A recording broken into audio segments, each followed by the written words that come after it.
Now, we've spent a lot of the time since the Nationals working with the Spitfire, fine-tuning, I guess is the right word, some props for these are Doran 3 blades. We've fine-tuned some for Rich Jacobone, for Brian, for myself, and for John DeTavio, and we're getting, I guess, relatively competent at doing it. But we still, always trying to push the envelope, always trying to make this drive a little better in the hard wind and rotate a little better in the soft air.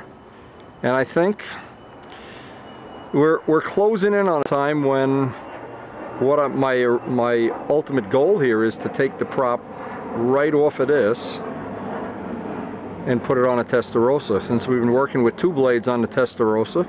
And then of course the opposite part of that is get a 2 blade on here. The thing with props is you're never done.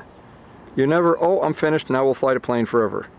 There's always different conditions to get them to work under.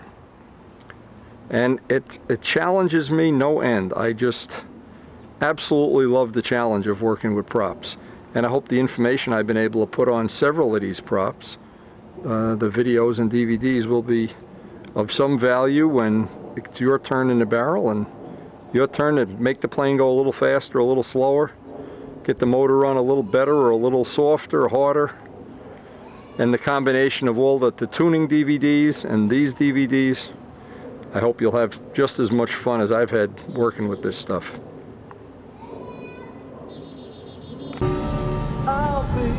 There's nothing better than pulling into the parking lot early in the morning and seeing our good friend Rich Jacobone doing his thing. Start the day off right. Our prop testing is going along better than we could have ever dreamed, and he's out doing the work while I'm home drinking coffee. Rich almost just got hawked. Rich is getting ready to do his overhead 8, and there's this giant hawk flying around circling his plane. Look at the size of this guy. Wow. I didn't even get out of the car yet and we'd have adventures. Yesterday the Fox was here checking us out all day. But we've got those Doran props working like a champ. It just couldn't be better right now. Hopefully it'll stay better. Hopefully we'll get a day of testing today. Rich almost got hawked. Then this is the kind of day we want for testing. This really is going to be a good day. Now, I don't know if I'm going to get any video or not. It doesn't even matter right now. We've gotten to the point with the props where we're going back and forth, back and forth. I've got 3 of them made up already, and Rich has 3, and we're going back and forth, back and forth. They're so close that you almost can't tell which one's on the plane, and that's when that gauge is finalized, we will be really happy with them. Boy, look at that blue sky. Not a cloud in the sky, but they said rain is coming this weekend. We have Bill Lindeman's contest this weekend, so we don't care. We're going to try to get some flying in before then. Hey Rich, did you bring those other 2 props? You got them with you or not? I don't have them. Bring them tomorrow and I'll put them on my plane too. He's been pitching and balancing. We're all crazy here. But again, the advantage is I hope that eventually I'll have this gauge for my plane, and this is 62 ounces. I'll have this gauge set so I can replicate this for anybody that's running a 77. They can get the props right from Doran, send it right to me. I'll pitch it, put it on the plane, fly it, send it to you, and you owe me a pizza. Just to show you how many times we've changed the pitch on this gauge. Every time you see a slice of plywood there, and this is only for this one little short amount of, we've probably changed it 15 times already. But again, it's a great match for that airplane. Summer conditions, probably need a little less pitch in the winter. But boy, this has just been a surprise of the summer how well we've gotten these to work. And that Rich Oliver's gotten them to work pretty well too. And you can make your own little gauge for, actually once you get a prop, if I do a prop for you, as soon as you get a prop, make yourself a little gauge, and this way you can monitor it, replicate it, and make props for other people, whatever. Very, very easy to do. And the people have started lining up to watch who's flying now. John. We get an audience early in the morning here. It's not even time for coffee yet and we got an audience. What a day. Looks like a good one. But we really have paid the price with these props this summer. We're going to come away from this summer at least with some prop information database that we didn't have. And of course we'll be able to put it into next year's plane to start with and pass it on to anybody that wants to take advantage of it.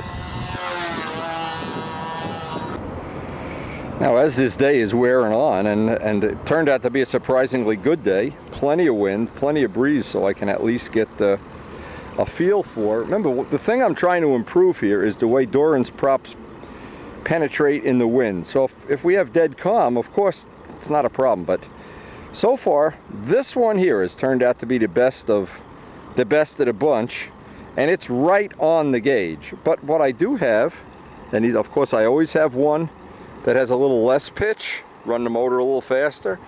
One that's high pitch for some really, really hot air.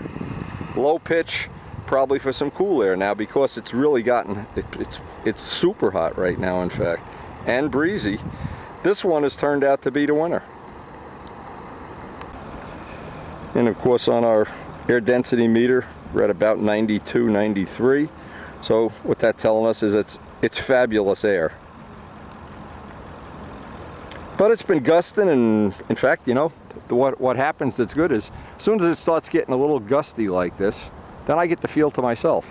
So now I can get some intense flying, flight after flight after flight. Now it gets a lot more meaningful than having every fourth or fifth flight.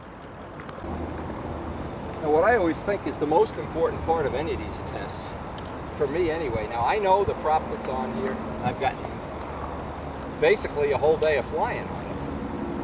And I've got a real good feel for what the range is, and this pretty much is a cover all the bases prop.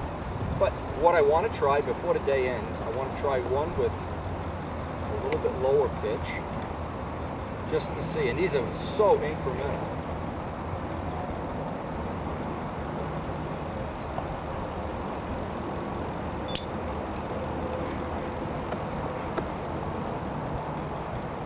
Now, in an all-perfect world, you would wind up with one prop that would work good on cold days, warm days, windy days, calm, yeah, you know. But that's not really going to happen.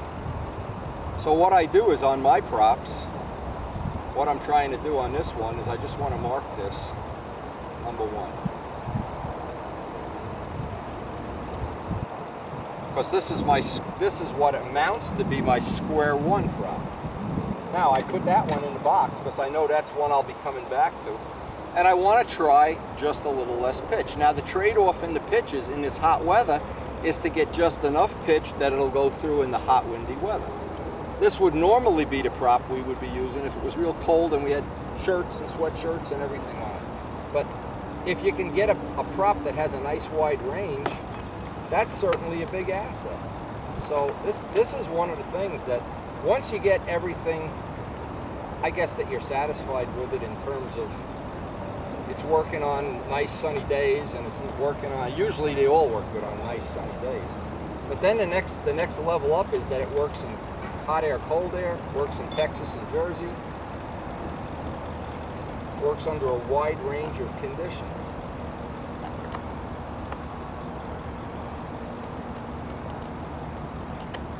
So our next step is going to be, as you can well imagine,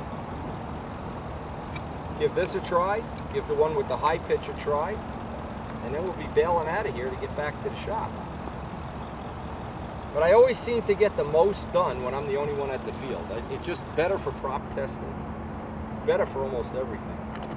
It's less fun, of course, but it always seems like I get more bang for the buck. And I really, the only one left, since we're doing 3 blades today, I got one from Doran that has cross weave in it. I haven't even had that one on the plane yet. We'll save that for another day because we're running, what's happening is with all this nonsense, we're running out of time. And I was hoping to get some flights on video today, but we're just running out of time. Now, one of the things that worked out real well better than I ever expected. Remember, I put this little gizmo on the video. I think it's on the last tape, one of them. And Rich Oliver's pump metering system, because on this motor, the way it's shimmed up with the Venturi and the filtering system that we have on here, I can pretty much take two, and I just wanted to show this one more time. People might not have seen this. Rich Oliver was the one that came up with this system. I'm sure it's not a big secret or anything. But the one thing now it's overflowing, I back out 2 pumps. And I got, now, if it's running a little longer than I want, 3 pumps. I can modulate it very conveniently. The old thing with the syringe and dripping and drooling, and this is a lot better system.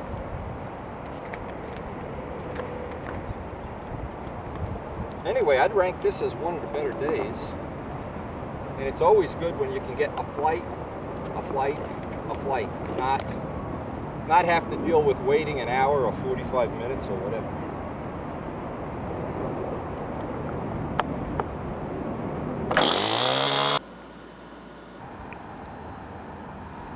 Okay, these are going to be the test flights for door and 3-blade props.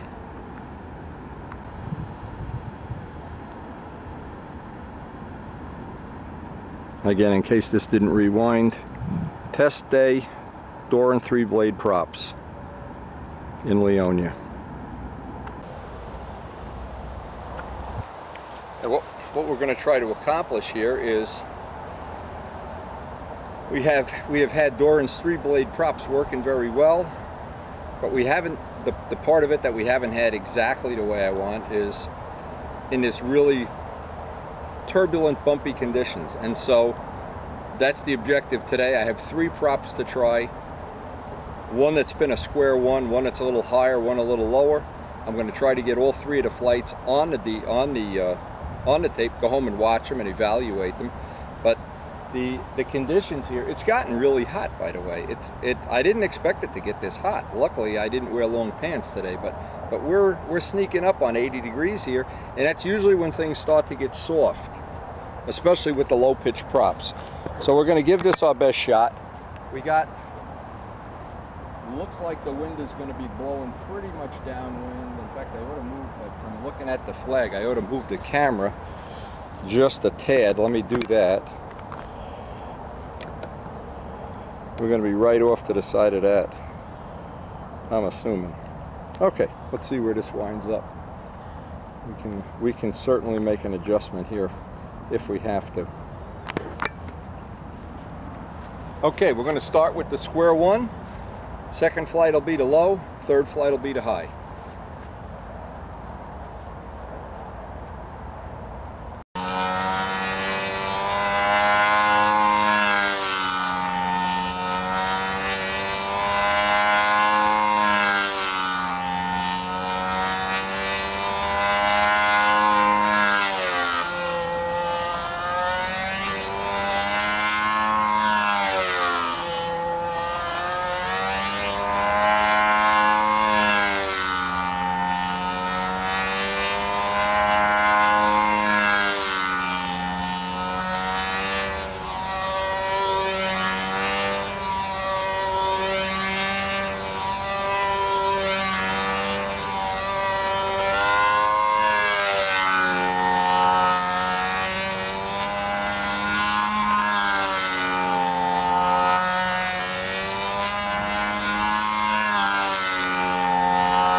I'm trying to keep the things somewhere in the camera range, but very, very difficult. It's moving back and forth. I guess you can see the flag in the background even.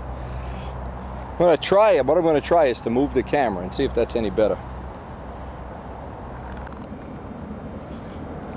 Okay, we're going to try with the camera here. This will probably be the end of the test session. We're running out of time. I got to look at my watch by the box. Whew. If we could only convince somebody to come and do all my work in the shop, mow the grass, go collect rent, and just let me stay here all day, but it ain't happening.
productive as you could make from a swirly, crazy day. It's really nice that Rich and John get the good air and Brian in the morning, because this is the kind of air where it's just moving around and then it gusts, then it's calm. It's good for testing props. Now, at this point, I really think Doran's prop is right up there with even with Rich Oliver's prop in terms of drive through a wide variety of conditions. We still have to put it to the test. There's a contest coming up soon, and it's in a place where it's swirly and everything, and so we'll really knuckle down and see how it comes out. But anyway, I have one more little tip I want to put on this tape before we end it, and this is something you can really use. Believe me, this is good news. I'm not sure if you can see, but what I did, I'm very conscious of these 14-inch props. They have a much bigger prop arc than, well, all the years up before we used 77s. And what I'm really trying to be conscious of now, in this case, I put these tip marks on with a little Sharpie marking pen, and that seems to be a good choice for doing it. It stays on, it doesn't let the prop get unbalanced. When I've tried to do it with paint, 2 days later the paint's off, whether it's epoxy, urethane, or what. Nothing really likes to stay on those prop tips, but this little Sharpie marker thing seems to be, and you can buy these Sharpie markers any place. It's a good trick, something that may save your finger, and if it doesn't, it just makes the plane look a little more scale.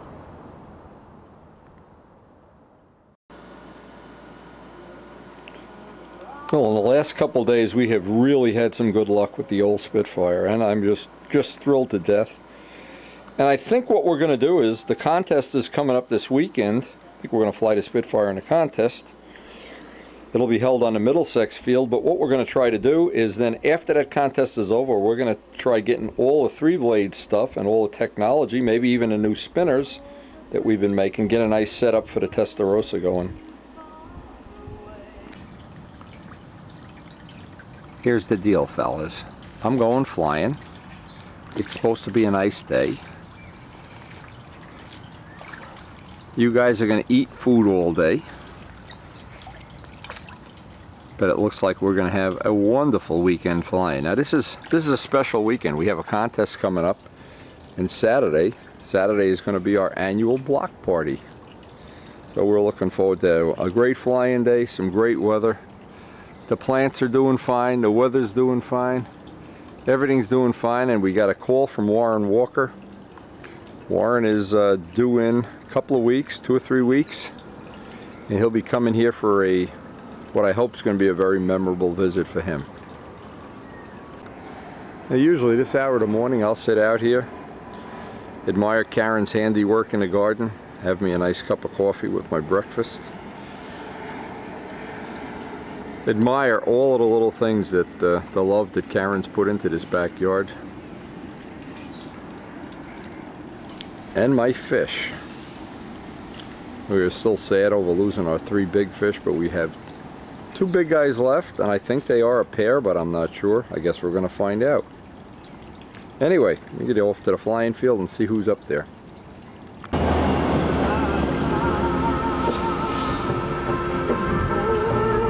Love to watch the commuters go to work on the way to the flying field. Beautiful downtown Rutherford. So it is just a gorgeous, gorgeous morning at the field. Now this is a lesson in how not to become a champion. Look at these guys. They're sitting out here drinking coffee, eating donuts. Look at this. Plane sitting there. You guys planning on flying today? Oh, wasting my good air. I could be a contender here, and these guys are wasting my air. Anyway, we got the same thing, same schedule as yesterday. And it looks like we're going to have the opposite today. Now today it looks like we're going to have dead air. But that's half of the challenge, getting these props to work. And the thing that mattered the other day is it really was swirly and twisty and coming over the, whenever it comes over the trees here, that's when you have a problem. When it's blowing toward the trees, this way it's kind of open, so you get nice open air. But well, we got the better part of the day to spend here, so we're going to enjoy it. And tomorrow's the big block party. Sunday's the big contest at Middlesex. We're going to have an exciting time. Go. You're never ready. Let's fly. Kidding? Then we'll go through the barrels. I'm going to show you how to start an engine. Yeah, okay. Give me a lesson here. I need a lesson. Give Rich Oliver a lesson while you're at it. Rich, this is the way you start an engine. All right, Rich. One flip Rich here. He's got this down to a science. Ever since I showed him the trick of charging your battery on the way to the field. Oh, he never has a dead battery. Contact. Contact. One flip. Watch this. One flip. Clear the prop.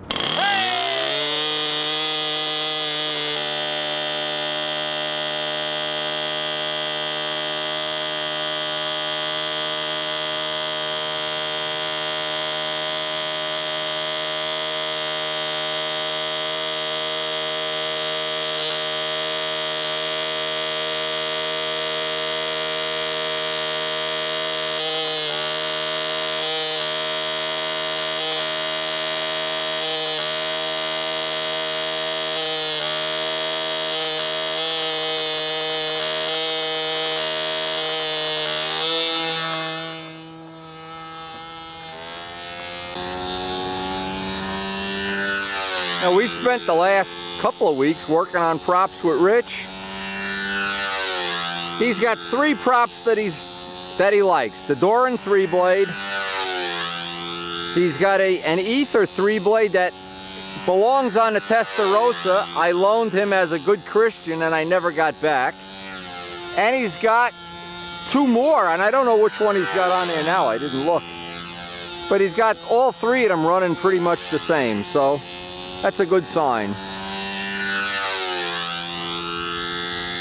And I remember when we did John Cafaro's motor and prop and all of the stuff that's going into John's Mustang, we were able to test it. He's got the motor run just nice on this now.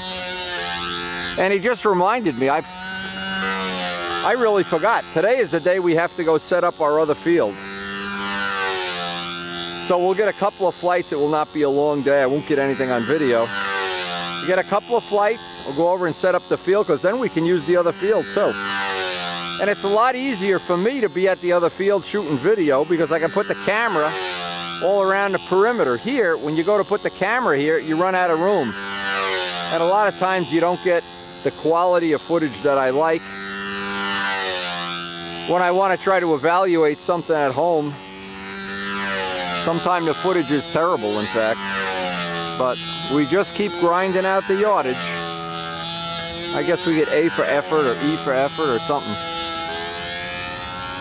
Anyway, the biggest single thing that's happened for us since the Nats, we've really done a lot of work with Doran's props and actually with Rich's props too. And it's really nice to see that Brian's able to do this on his own now. He's got all his own gauges, all his own prop material. He learned real quick. He uses the method, heats it with the tailpipe of a car right at the field. I went out and bought a heat gun. I was just getting sick of boiling water. Rich Oliver suggested I just try the heat gun method. The only trouble with the heat gun, and that's on the Texas videos, the only trouble I found with that heat gun, boy, you could burn yourself real easy. That thing really puts out some heat. And I got the smallest one I could buy. You can imagine if you buy like the heavy duty industrial one. But as of this afternoon, and I guess we'll get it done in a couple hours, we'll get the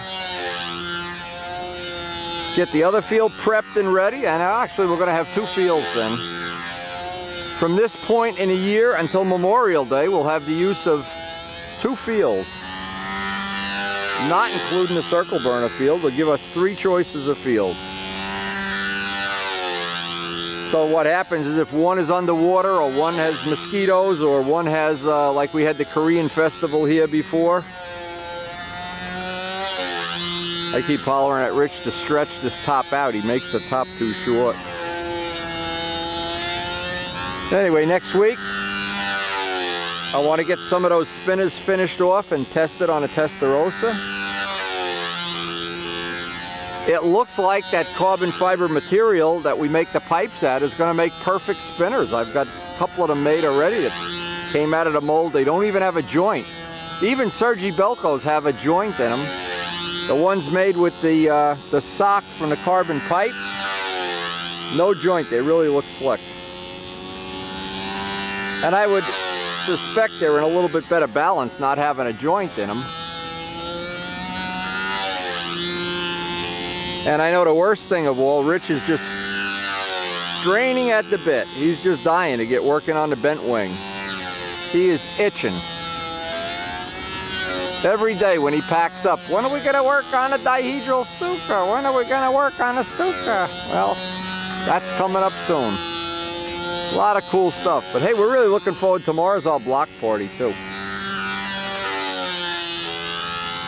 And it's a good old-fashioned experience where we hang out with the neighbors and cook burgers and play basketball with the kids. Last year's party turned out to be great. And we've really gotten a lot closer to our neighbors, a lot like the old days when you knew all your neighbors. Well, on our block right now, we really do know them. A lot better thanks to the block party.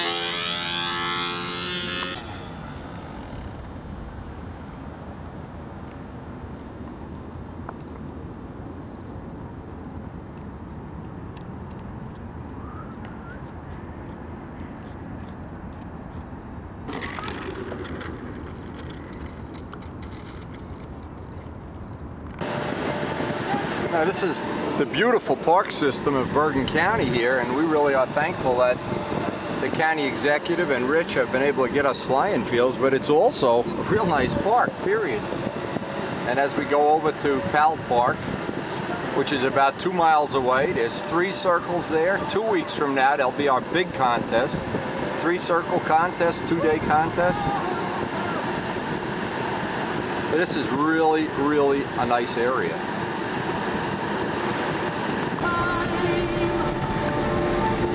Now, you might remember from years gone by, all our friends the geese were here. I don't see a single goose. Anyway, we really are lucky to have this area. And we're probably going to spend the rest of the day setting it up, even though it's a good flying day. The only problem, oh, look at the flag is dead. Because we really do have to get this out of the way. We're expecting, starting Monday, 3 days of rain, so we won't be able to do it then. It'll be a lot more convenient to do it now. Look at this money. They spent $14 million renovating this park. You think, look at a tree that fell down. Wow. A tree fell in a river. And there's our area. 1 seagull to greet us. Oh man, they still have the trailer there. And this is our area. We're going to set it up with the barrels today. 2 weeks from now, we'll have our contest. Still a little water left over from the big rain. All right, time to go to work. Well, boy, this was a lot of work. Every one of these tires is way over 100 pounds. These are really, it's really a job getting this ready, but we are ready to start using the field. In fact, I'm going to stay, take a couple flights, and then get home and start working on my projects. Now, I woke up this morning. This really isn't funny. All my picnic stuff has been stolen. We had a Harley gang came in here and stole all my picnic stuff. Can't believe it.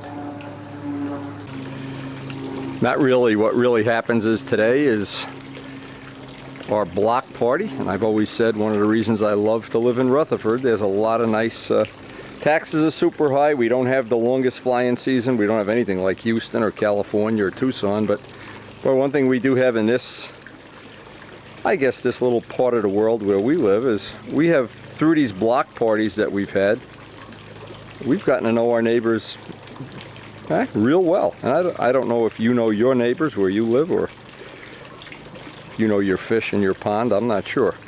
But anyway, this is one of the highlights of the year. Now, last week it was slated to be our block party, and there was only one problem. We had that hurricane go through, the remnants of a hurricane. That kind of put the kibosh on that, but today's the day. Everybody's bringing out their grills and tables and everything, and share a couple minutes with us today, and then we're going to be tomorrow, the Middlesex. I'm sure Banjock is out practicing, and they're all out at the field getting in 10 practice flights. And I'm here moving picnic tables around. But this is one of the highlights of the year. We really do enjoy this day every year.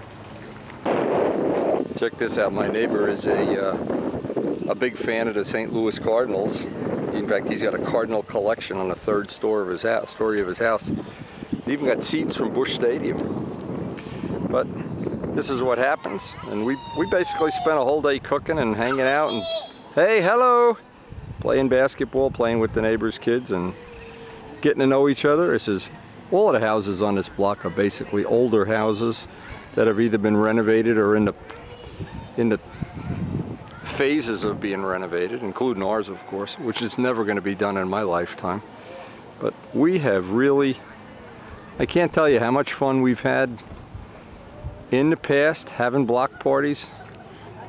And Karen is on the committee that gets these things going, and by the end of the day, this is early in the morning, by the end of the day we're going to have a couple hundred people here. People bring their relatives, their friends, and their children, their grandchildren, and bicycles and basketballs. And there's my picnic table. Hey, it's not a Harley gang, it's our neighbor Carol that stole it.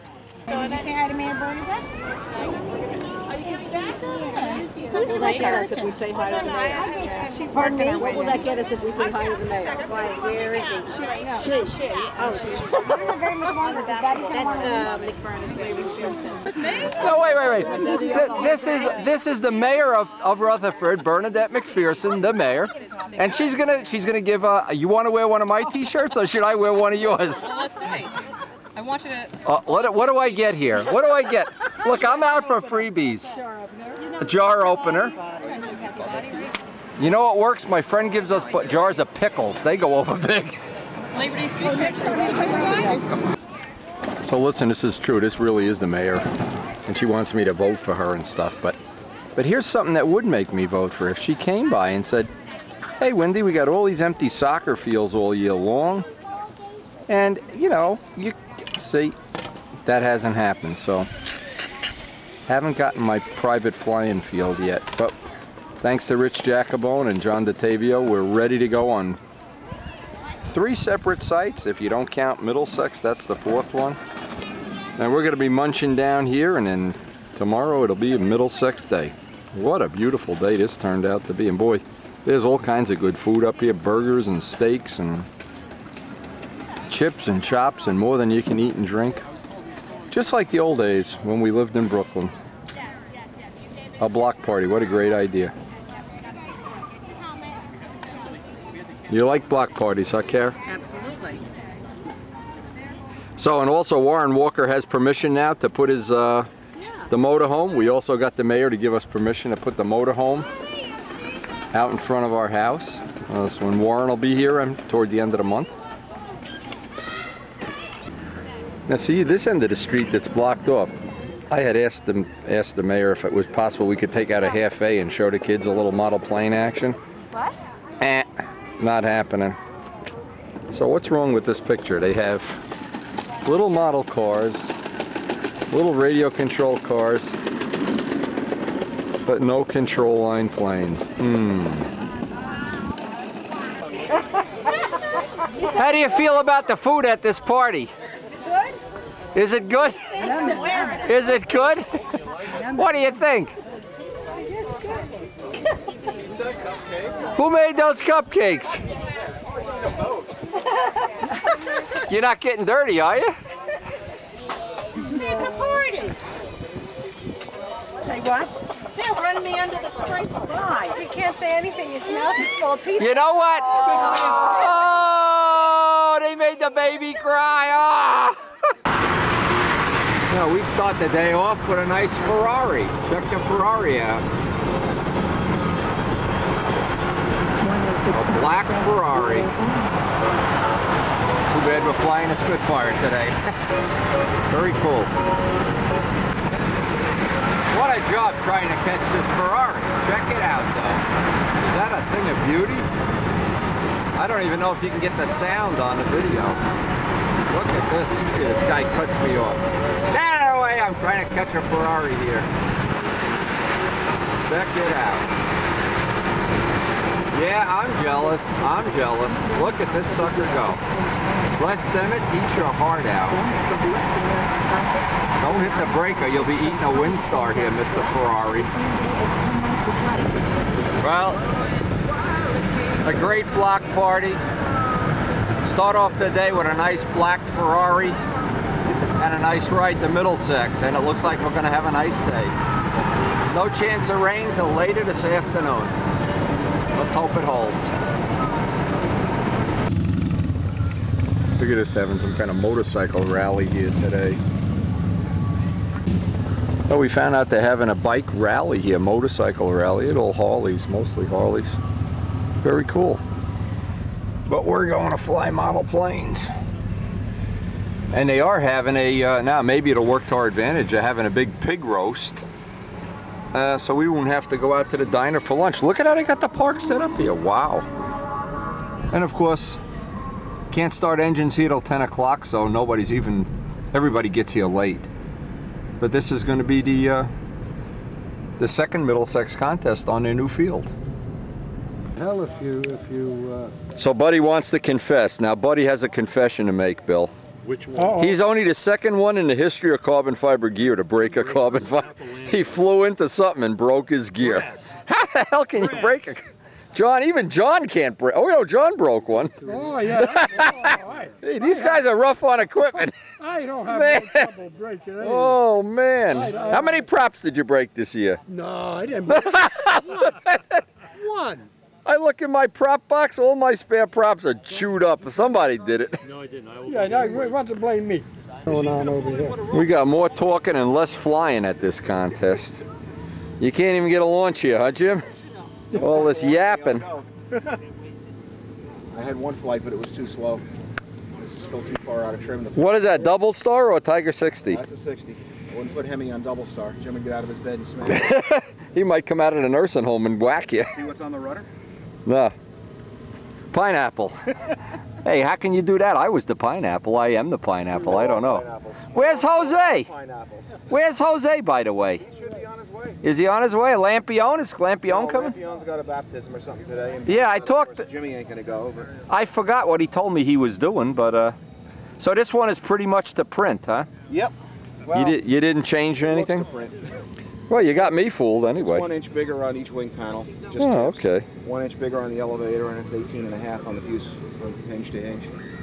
The tail moment's 18.5. Yeah. It looks longer. Maybe because it's thin. I'm so used to looking at that fat Testarossa. And I had unequal sized flaps just like I had on the last one, but it's chasing me around the circle, so I just trimmed the flap off last night. The vents came out nice. The Buick vents, you know, the Yeah, that's what I was thinking about. whatever you call them. What do we call those Buick vents? I'm not sure. I always had so much fuel sticking in behind the round ones. I didn't like dragging that much extra oil and stuff around. Just lets it all out. Carlos is converting over the world champion footage as we speak, so we'll have something to look at, something to enjoy anyway, while the winter's going by. They had some pretty cool planes at the Worlds. There were a few that really jumped out at me. There was one blue Cardinal there, light blue Cardinal, and there was a plane that looked like a Cobra that looked real nice. And Remy's plane, of course, the same yellow one. It looked, or it's a copy of it. It looked pretty cool. I was talking to... Don't worry, you can loosen his prop. He likes having a prop come loose when he flips it. Just give him something interesting to do today. Now, one thing good they did, Carlos has made arrangements that the next time we have a meet here, see there's another grass circle back here. They'll be able to fly old-time stunt on the back circle instead of up here. Today it's just Pampa classes, so. And we got 3 Stregas here today so far.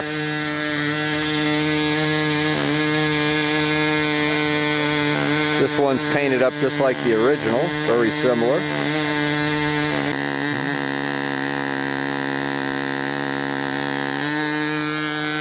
Jim Damerel's new pattern master.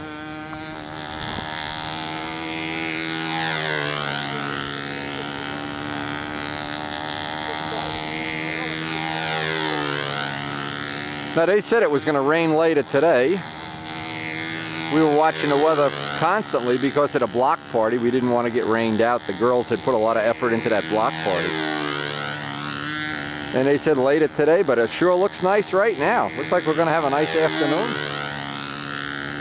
Again, the only class they're flying today is Pampa classes. No old time, no nostalgia, nothing like that. So it'll be pretty nice and relaxed environment. Air looks pretty decent, actually. We got to get the Ferrari flag up soon.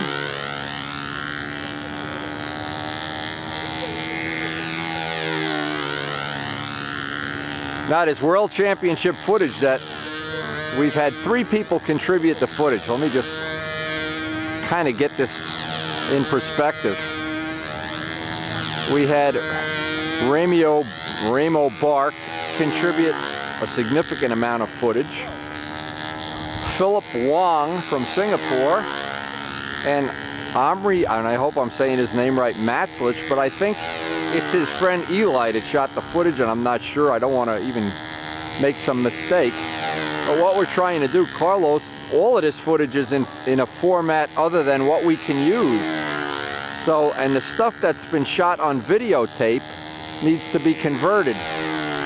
The problem with the digital stuff is, welcome to the digital age. When you convert the digital and compress it, a lot of times when the camera moves, you see it looks choppy. But when the camera's held in one position, it stays steady. Now, if you look at the footage, the Bruce Hunt shot of my flights at the Nats, you see some of that choppiness, and that's strictly a digital. You can't make it any better. There's no correction for that. And the reason I'm saying it is, anybody that has an old VHS camera that shoots on the big tapes, if you shoot analog on a big tape and then you convert it, the conversion is a whole ton better than if you shoot digital in another format and convert it. So it's always a problem with compressed digital, always a problem. And we're going to try our best to edit it down and see how many tapes we can make and share them with the people we know would enjoy seeing it. The little bit that I've seen of it already, the site looked, well, it looked a lot like a local contest. The site looked not what I would expect. It certainly wasn't Muncie. It was one paved donut, in fact. That's what it looked like. And it didn't even look like the donut was that good. But again, when you have the only footage of something that's available, you know, it's that old thing. You got to go to war with the army you have. Sure, you'd always like to have more atomic weapons, but you got to go with the army you have. And in this case, I want to thank all the people that sent some of that footage, and we're going to do our best to try to edit some of it down and make the best presentation we can out of it. But believe me, in the digital age, you're really limited. If you ever have a choice to shoot footage that you know you're going to want to convert to another format, always shoot it in analog. Whenever it's digital and it gets compressed, you get that little choppiness where the plane looks like it's ratcheting around in maneuvers. But again, it's still a ton better than having no footage at all. Another trick is, now see, if I shoot Jimmy's maneuver here and I hold the camera steady, I don't move the camera at all, it flies off the screen and things. Well, in digital, when I move the camera and then convert it, that gets very choppy. If I hold the camera steady, it's a lot less choppy when it's digital. So there's a lot of little lessons we're all learning. You know, and none of us are dealing with $1 million worth of equipment, and we're all in the learning curve together. All I'm trying to do is pass on good information. And of course, the best information of all is anytime you shoot and you want to go home and look at geometry, or you want to try to second guess the judging, do it with a tripod. But for our purposes, we just want to kind of share the flavor and enjoyment of being at the World Championships, and I think we will, within the next couple of weeks, have that tape available. Again, I'm going to be pretty much working on it intensely at the shop, because it's going to be a long job. Each one of these has to be converted. Well, first Carlos has to convert it into R mode, and then I have to get it onto a DVD.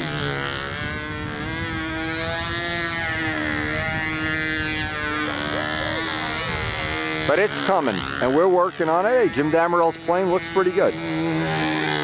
All right. Looks like one of the more standard pattern masters. Most of the people like myself turn them into cardinals or something else, but this is the second, I think, or maybe the third of the traditional ones that Jim has made. Mike Rogers made a lot of the traditional ones, and we all know that Big Jim has had some serious health issues, and we all, of course, wish him well. Still too slow. Brian Manow back to flying after he lost his legacy. Back to flying his traditional Cardinal. Hard not to like the classic look of the Cardinal.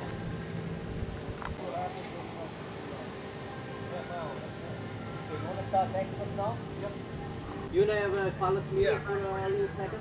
We're going to start the export in about 5 minutes. Couple things, safety thongs, of course, pull test, of course. Don't fuel on the tarmac. Fuel up on the grass.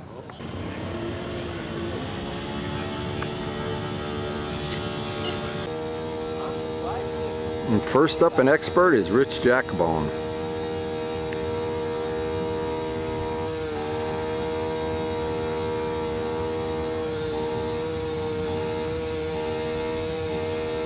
Roadjet 77. The last time we were at this field, Rich had an incredibly bad time. Prop came loose, among other things. He was pretty rattled, but then got his act together for the second flight, so let's hope he tightened the prop. I guess he did.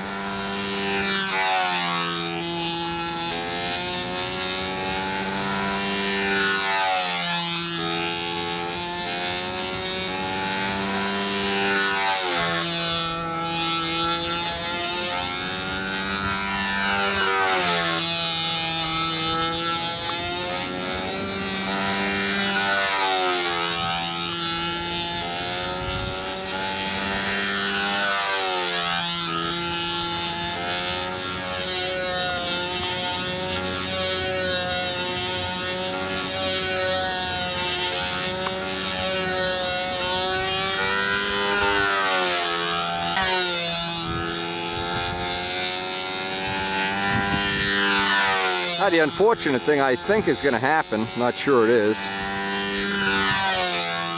the next 3 days after this are purported to be that we're going to be getting the edges of another one of these hurricanes that's gone out to sea, and it's going to be rainy and lousy air, but we have our projects at home that we're dying to complete, including these carbon fiber spinners.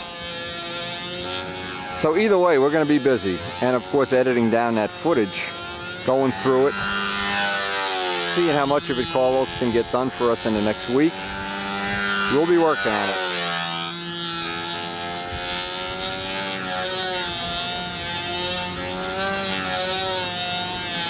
And I've been making one of those spinner cones every day, so we got a good supply of them now with various resins. It looks like the resin that they want to be made out of is prop resin, EPON. I made some out of the high temperature resin, some out of EPON. And I finally got, and I think it's what we're going to go with, is the same sock material that we make the pipes out of which I just happen to have a whole roll. And so being able to use the same material for both is really good. And the nice thing is you don't have a joint in them. I noticed even the ones that came from Europe, somewhere on the spinner there's a joint when you use flat material. So, and on the other one there's no joint. So if you were wanting to leave it raw carbon for whatever reason, just to complete the look, well, that might be a little plus that you don't have to see the joint. I also got another material. I just bought some. It's a really, really tight weave 3-ounce for making the tanks. And I want to see how that's going to work out. Rich Walbridge is going to be ordering a tank soon, I assume. He's wanting to have one, and so we'll not only be able to make him one out of the latest material, but we need to know he's making some changes to his plane And of course, each one of these is a custom thing, and none of them are off the shelf, so we got to know how he's going to deal with the venting and things like that. But as these things evolve, they just seem to get better and better. Every year that goes by, the product is a little bit better, a little bit lighter, a little bit stronger.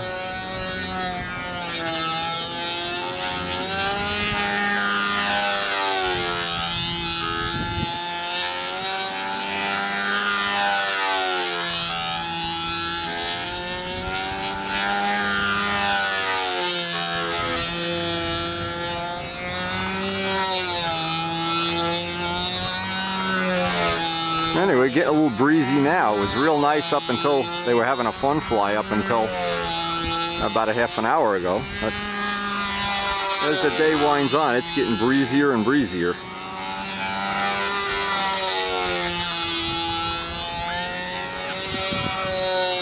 And we're going to be giving this one more day of testing to Doran's 3-blade props.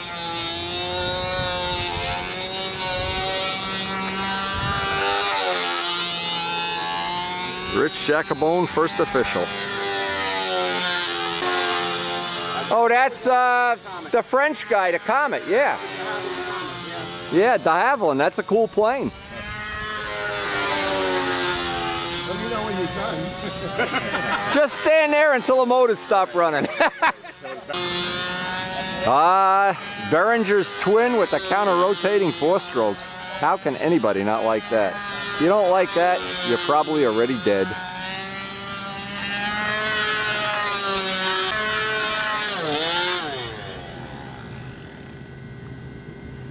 As Rich brings it in for one of his patented no-bounce landings.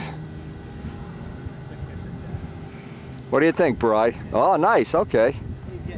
Where's he going? Off into the grass? What the hell's going on? What's he doing? He's still lost. Lost in space. Yep. What do those motorcycle guys look like? They're having a good party over there.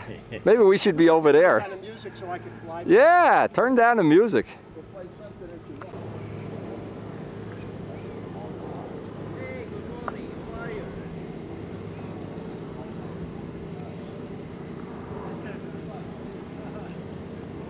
Buddy Weeder and his twin brother, John DeTeo.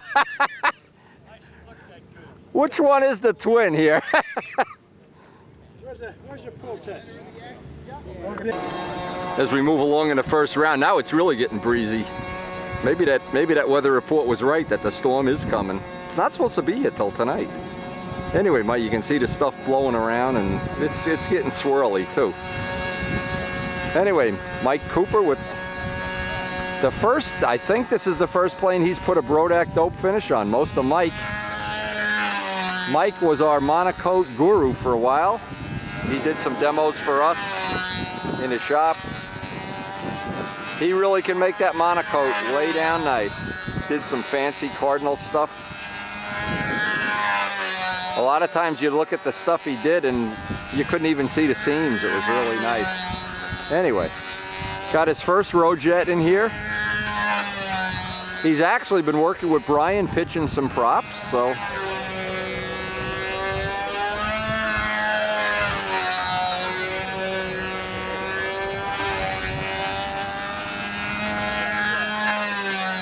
I think his is one of the Rojets we broke in on video back when he first got it. And we had given him some of our old props to try.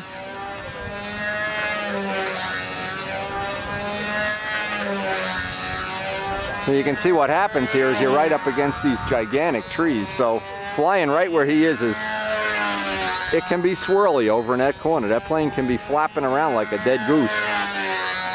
But Mike's in his second year of expert. He's the president of our club, does an awful lot of the legwork to keep the circle burners a viable commodity, as does Ruben McBride. All of the people that put in the effort there, Peabody among others, Stella, Hampshire, they all make that club operate at peak efficiency, and we certainly never want to lose any of our flying fields. Even though right now we're in good shape with flying fields, you never know. You turn around, one's underwater, one they're having a Korean festival on, or a some other political thing, the guy doesn't win the election, all of a sudden your flying field turns into a bike park or something, or skateboard park. So we're always aware of how important it is. The people like Rich Jacobone that do the legwork on getting and keeping us these flying fields, ultra important.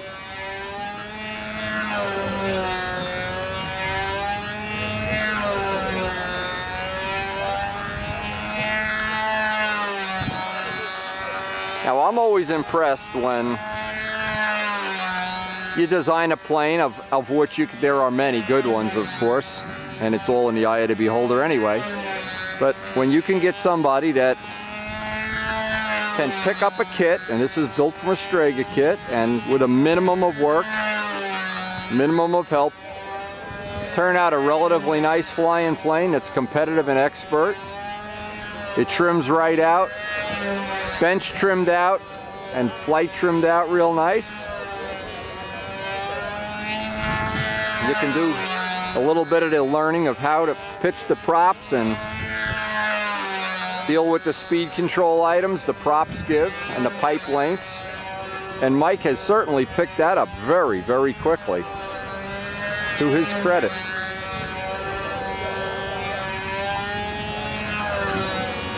And I think the flights that I've seen him fly this year, they show some real consistent progress.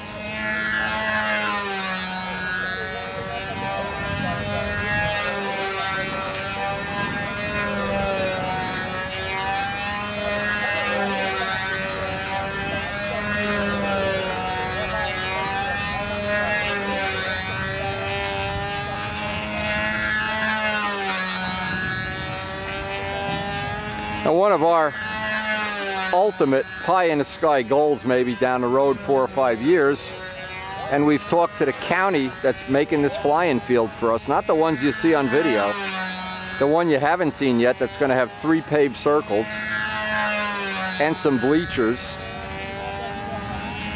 We've kind of given them the idea that we'd like to hold maybe a team trial or some kind of major contest there, maybe even propose a world championship there. And because of its proximity to New York, needless to say, that'd be a major attraction for the European people, because you could just fly into any of the Newark airports and in 10 minutes you're at the field.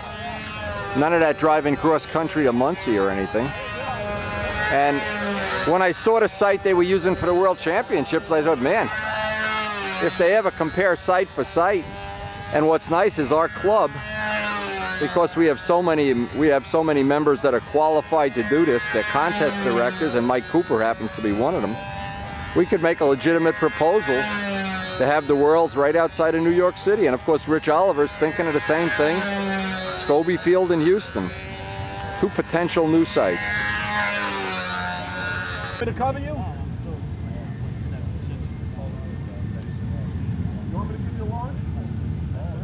You can see how swirly the wind is over on some, the circle that's by the trees. All right, Mike! Hey! Now go get us donuts! Buddy Weeder. Now, among Buddy's credits that I think he probably is very humble about, but he's built a Cobra kit car that he's very proud of. And sooner or later we're going to get some video of that.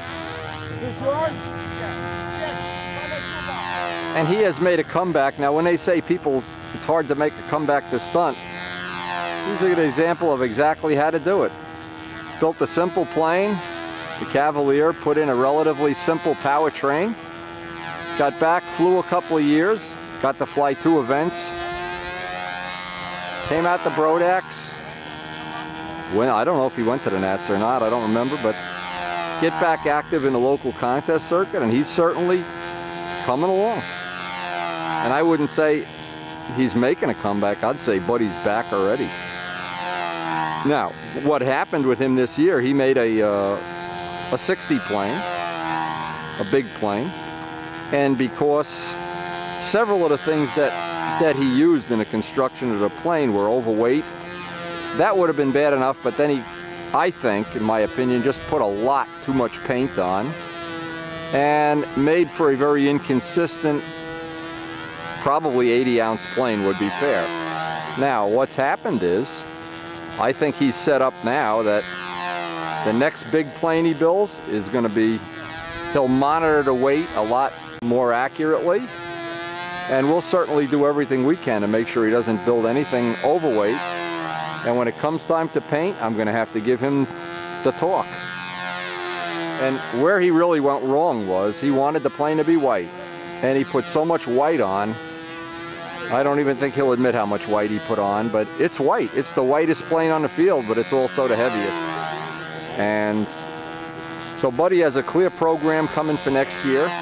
We're probably going to see his new stuff on the video from time to time all winter.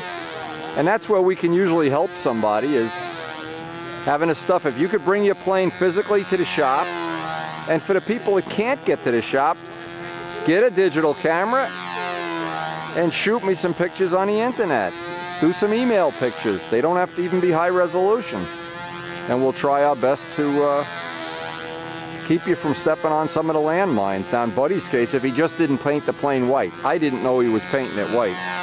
Had he painted it a dark color, that would have been a minimum a couple ounces, especially when you see how white it is. And I think what he did that I think added a lot of unnecessary weight, he was using primer, but he was using too much of it and not sanding enough off. Again, you won't know, we'll never really know, because he didn't keep track of it every step of the way. And that's always something I encourage people to do, is make a log of what things weigh every step of the way. So if you get to the end of it and all of a sudden that 24-ounce airframe is 54 ounces, you know it's the paint. And if all of a sudden it's way out of CG, you know something is wrong. And you can make a correction on the next model. Or in some radical cases, you can strip. Hey, in Buddy's case, we could just take good old-fashioned Home Depot paint remover and pull the finish right off. But sometimes it's not even worth doing that. Mike Scott had anticipated doing that, and I tried to talk him out of it. I said, just build another plane. The planes are not, the actual building of the plane, when you get to the finish, the building of it is relatively quick and simple, especially an all-wood model. Relatively quick and simple, especially a Strega, say. That's about as idiot-proof as it gets. And as I see Buddy flying, the black clouds are coming in, so I don't know where this is going to go in the next couple hours. But I'm sure we're going to get the whole first round in. I'd be willing to bet, but I don't think we're going to get two. So, but that's been the scenario all year long, as we've had these contests where the weather has just been Phil Hummel's meet, Midgley's meet. You get real good weather and all of a sudden a storm will roll in. And it's because the hurricanes in the Atlantic, we get the fringes of them as they go out to sea.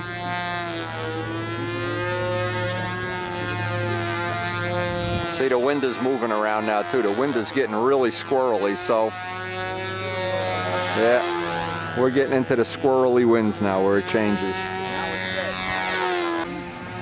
So Bill Lindeman is telling me a great story here where the guy's daughter doesn't have her pilot's license, but she sneaks out to the airport in the morning and takes a flight on his real, not on this one, on his, I assume he has a Cessna or something too. But now my daughter, I gotta tell you, has never sneaked off to the airport and taken a flight on my plane. That's pretty sneaky. When she snuck off, she was qualified. What is this in the background here? What is that? Is that a P-47? It's a mini P-47. Oh, the fake one. Yeah. That looks pretty cool. It looks good. Oh, Zambelli loves these things. Here's another. Oh man, that's even a nice paint job. That's built for the Air Corps in 1943. Yeah, I love the gear. How, you know, when this retracts and then it goes up, those little flaps go. Bloop. They close up. Yeah. And these are his old planes. And this is the one that he just bought, brand new. Oh, that's mine. This man is a man of men. Only real men build B-25s. Oh, that's beautiful. Boy, that looks restored to the nines, too. He's got a lot of work to do on it. A lot of work to do. Bill, if I knew you were interested in this, I should have brought you up this thing we had in Texas. We went to a guy's house and he had like a similar hangar. On his house is on an airport, and it's his hangar, and inside, you know what's in there? A Spitfire. Oh my. And I mean, he restored every rivet of this Spitfire. It's like show quality. On this side of the building, and my camera gave me trouble after this. Wow. But over here, he's got an Avenger, a Corsair, and an AT6. Now, okay, so he flips hamburgers at McDonald's part-time, right? He's an attorney. Ah!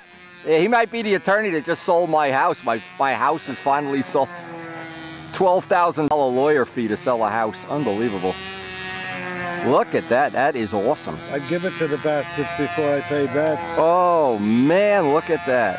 Oh, that is unbelievable. Look at the gun now. You know, when we were at the Nats, somebody protested that I wasn't going to fly the plane with the little machine gun, so I had to glue the thing on and spend the whole week trying to avoid kicking the gun. But now I got it on display up in the attic with the gun in place. Read 'em and weep. Whoever protested, screw 'em. Oh man, okay, hang on, I'll take it. Hang on. Next up, the father and son Strega team, Ruben and Stevie McBride. And boy, this music you hear in the background here, there must be 1,000 Harleys over there, and they're partying it up. Some really rough-looking people over there. If they only knew how tough we really are, they wouldn't fool with us model plane guys. Sleepy, it sounds like they're having a good party over at that Harley thing, huh? You know Harley. Yeah, no, it sounds like they're having fun. I could smell the food cooking. Okay, next up, Stevie McBride.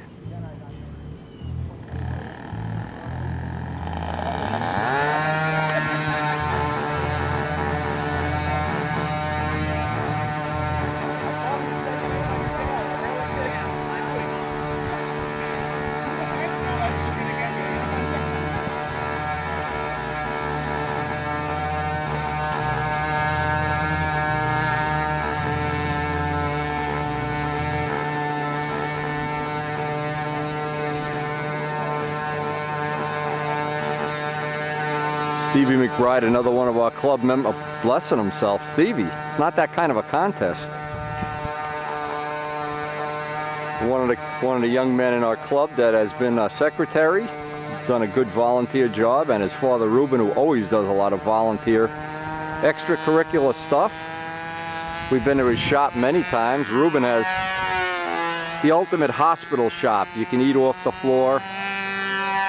I think he runs around with pledge or something before I get there to make the shop look nice and neat. Actually, it is a beautiful place. Stevie's a licensed electrician, and as such, I guess you never have to worry about wiring your battery or something. I don't know. This is the beginning of the advanced class. And so far, it looks like that day we've all waited for. It's actually getting better as the day goes on. It got a little rough before. We had some black clouds come over, but back to being blue skies again. Strega, Tiger 60 and a Strega. That was the original Strega that I made, the prototype. That was the powertrain of the day. Then it became a Rojet test plane, then a 4-stroke test plane, and somewhere in Texas, in the bowels of Rich Oliver's shop, or Mike Scott's house, is still the original Strega. I don't know if these guys ate it for lunch or what. It may have been demoted to somebody, because it basically gave it to Rich to use for a test plane, but now with all these ARFs that are available, really unnecessary, especially Rich Oliver's ARFs. They're killer. We were hoping Les was going to get one up here, but Les has been busy with his gun lessons, and needless to say, it's still, while we have a fly-in season, we try not to do too much building. And while we have a building season, we get very little flying, but we always try to take advantage of every day possible. And now in our area, I would say this, within a 40-minute ride of my house, we have Circle Burner Field, Palisade Park with 3 circles, and that's where we'll be next week. The Leonia site, 1 circle. Flushing Meadow, 3 circles. Middlesex, 1 circle. So I doubt we're ever going to be out of a good place to fly. It takes some really unique circumstances before we're out of a flying area to fly. And again, the last time I spoke to John Brodak, he's as anxious as I am to get his hands on an ARF. We're all anxious. Rich Oliver's anxious. I really can't wait to get my Strega ARF. And we're going to hopefully get one built as soon as they're available. Rich Oliver also.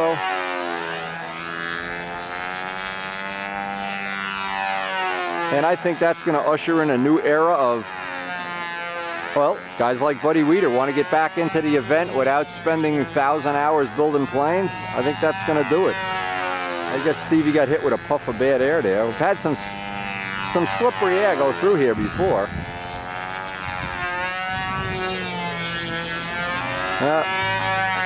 There's some funny air going through here right now. And I think what's happening, it's coming over these trees. You can't imagine how big those trees are. When it comes over there and hits you, never worth risking a plane, not in my opinion. Not for any contest. Plane is always job one. Going home with the plane in the car, in one piece, job one. And I want to thank Ruben especially, getting us that great top 5 poster. John Pothier for doing all the little editing, making Brett Buck look chubbier than he is, making Ted look older than he is, and making me look younger. And I'm not so sure he got all of those, but but we tried. Anyway, love having those top 5 posters hanging around my newly renovated shop. And next time we work in the shop, we've added even more new things. It's going to be a great building season. And if you're a subscriber, you'll be there with me every minute of the time.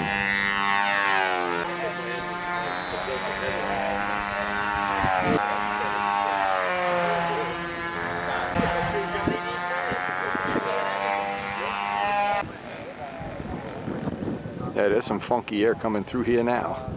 Even while Stevie's landing, it's hitting him. Whoa.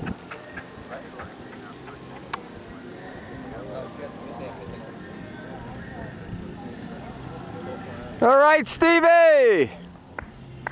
Woo!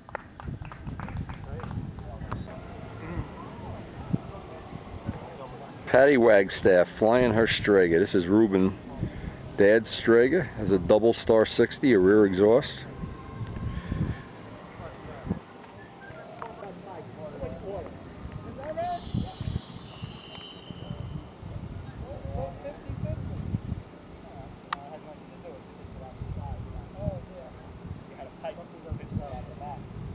I don't know if you can see in the close-up, this is black metal flake. Some pretty fancy paint on this guy.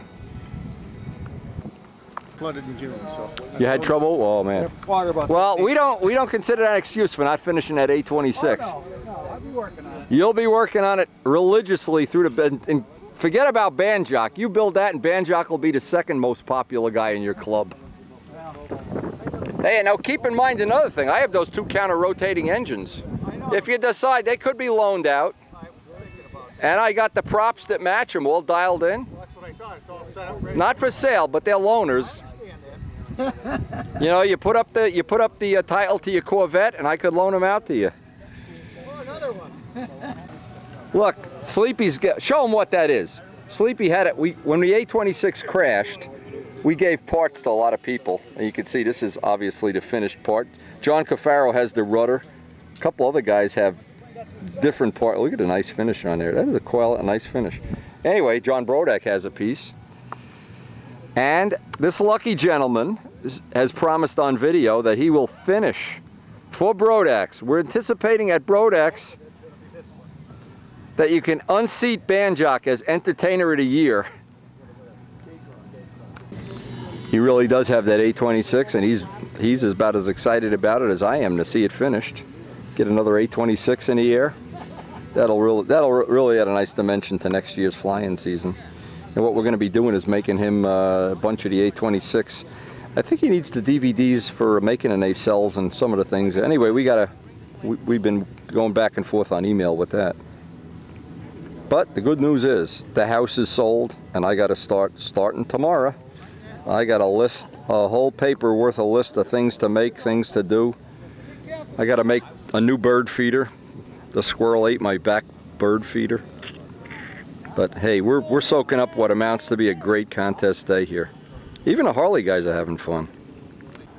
Okay, Reuben McBride up next. This is a double star rear exhaust muffled 60. Now, the thing, and it's not an indictment of this engine. This is a good engine. In fact, it's one of the engines Joe and I used and we both like. But it's really an engine that belongs in a lighter, maybe even smaller plane. And when you ask it to pull 80 ounces, it's like a Volkswagen towing a boat. So this is a bigger plane, thicker airfoil, heavier plane.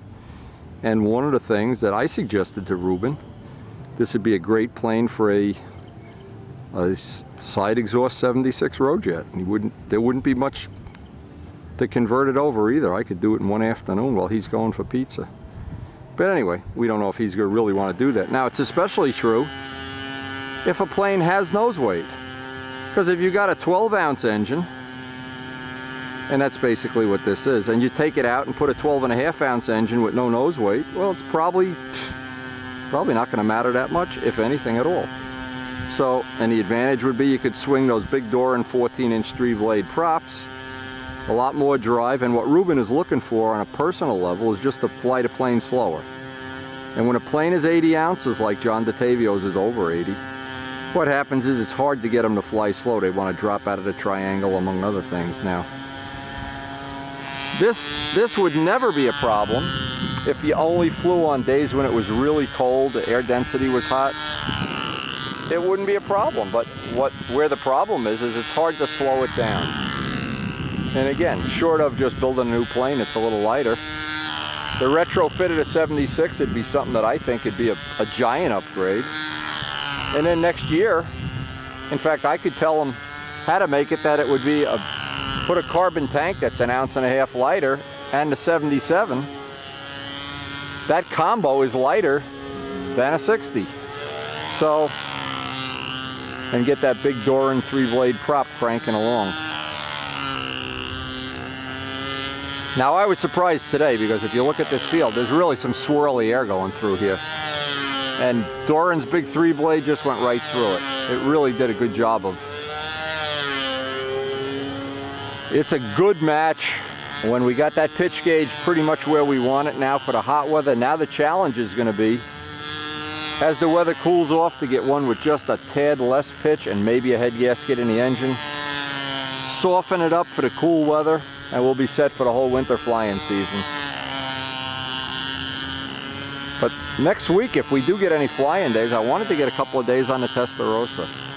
I've made some little changes that I think will be hopefully upgrades.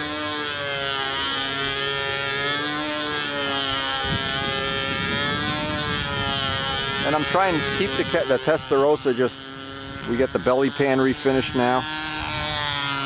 I want to keep it as pristine as possible in case I need to use it if I don't have time to finish the Enzo.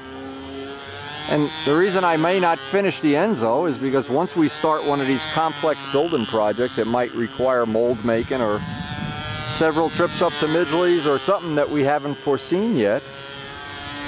And I'm really excited about running this 90. Now, talk about a good test plane for a 90. Boy, if Reuben would give me this plane, I'd have the 90 in very quickly. This actually would be a good test plane for the 90. See, but when you're asking a 60 size motor to pull 80 ounces, that's really pushing it.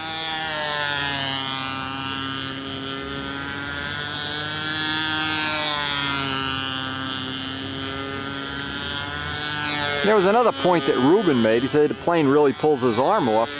Well, putting a bigger engine in isn't going to solve that problem, you would think, because the plane will probably weigh pretty much the same.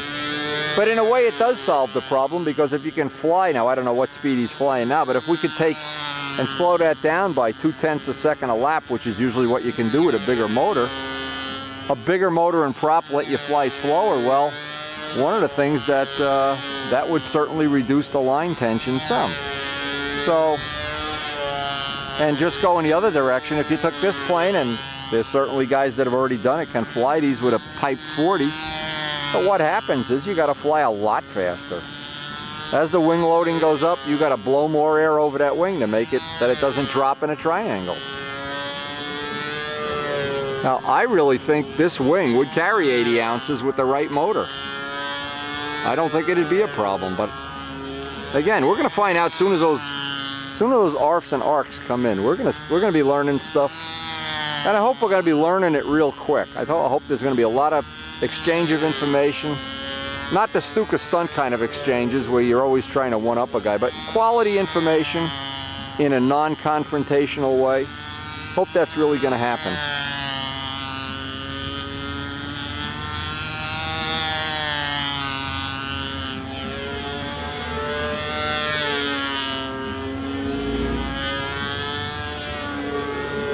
Now when Joe and I had the rear exhaust double stars, and we had them in Spitfires and in my little Cardinal, the 700-inch Cardinal, that was a good match for about a 60-ounce plane. But anything more than that, you're just making the motor work too hard for all practical purposes.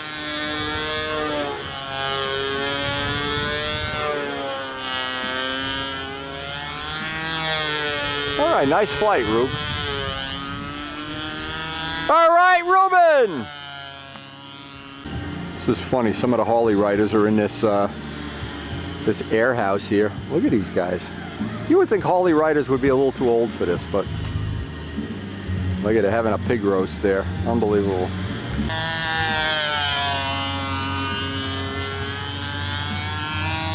And just one final thing, thanks to Ruben for all the work he's done for our club and for me on a personal level. And just being a good friend. Had a lot of nice interactions over the years. Had cookouts at his house with Jerry Tarnofsky one time. It was very nice. His wife Heidi's very sociable. And we need to get him a bigger motor. That's my goal. Get Ruben up in cubic displacement in the future. All right, Ruben! Whoa! Ah! Right in the middle of the contest, we got something incoming here. What is it? One's an AT6, it looks like. You never know what you see here in Middlesex. Cool. They went that away. That away.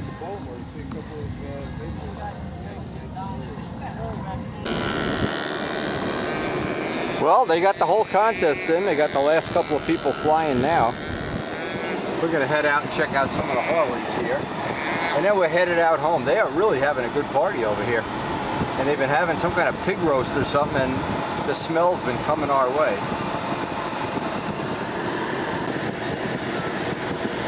Really, motorcycle mania here.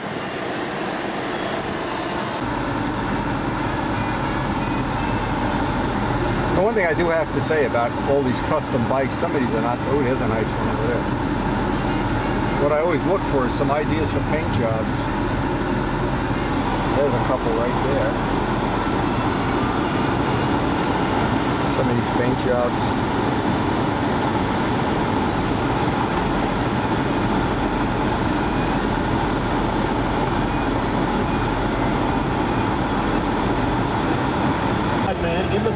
This is pretty good as we're driving home. We're charging the battery. And just a couple hours ago, the NFL football season started, the Jets and Giants. Makes the ride home a little more entertaining, that's for sure.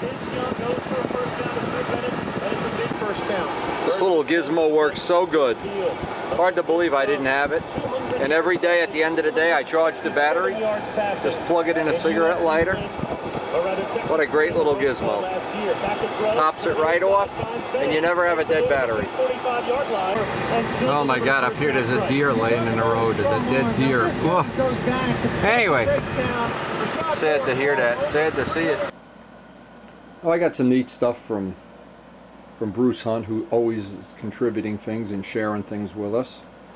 And I really want to, after looking at this, I was thinking, Bruce, you're right. He sent me a little note. This fella's name is, and I hope I'm not misspelling it. Noel, N-O-E-L, Martin. And well, anyway, look at the license plate when he shows you his collection of stuff. Look at the license plate on the Ferrari. And we'll, if you look at the license plate carefully, it's IJKMNO. And what it means is no L. Anyway, this is from Bruce Hunt. And of course, thanks Bruce for sharing all the stuff you've shared with us over the years.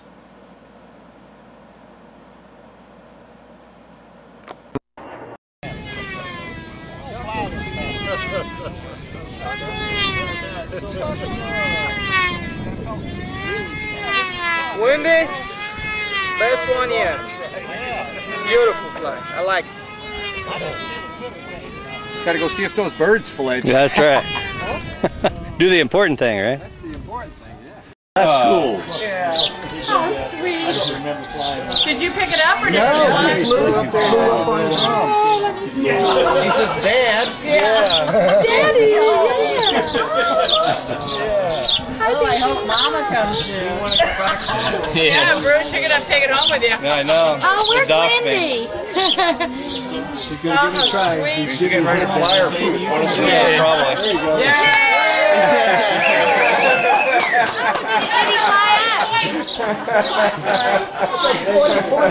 Got quite a collection here. Well, How long have you been working on this? I've been working on this probably for about 10 years. The story is that we had at the other end of the other building down there was 1,000 square feet. And Yeah. so that wasn't enough. My wife told me to get stuff out of the basement and the garage. So I built another 2,000 square feet to this building right here, and then moved down here. So it's kind of hard to organize anything like this. I have my friend who's going to college this year helping me.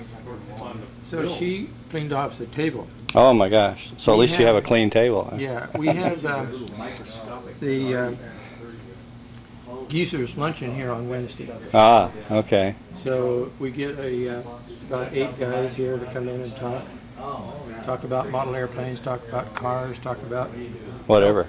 Yeah. whatever, health and whatever. So it works out very, very well. So most of your modelers are radio control flyers? They are. We're mostly radio control flyers. The club at Evergreen, of course, is both. Yeah. is both. We have some guys in our club that do fly radio U-control. And right next door, there's a guy who is putting together fireballs and fire babies. Oh, is that right here then? Yeah. You know Frank Macy? Yes. Yes. Frank's area is right across the door there. Ah, okay. Right on the other side over here. This is his shop then. Yeah. Ah, we'll have to poke a camera in there and take some pictures. That'd All be right. fun. So this is just anybody's particular collections, or is it yours all? Well, everything is mine. The only airplane that's not mine is that Chipmunk up there with the checkerboard on it. And one of the U-control guys has one of his airplanes here. So the rest of it is all either purchased or donated or abandoned or whatever.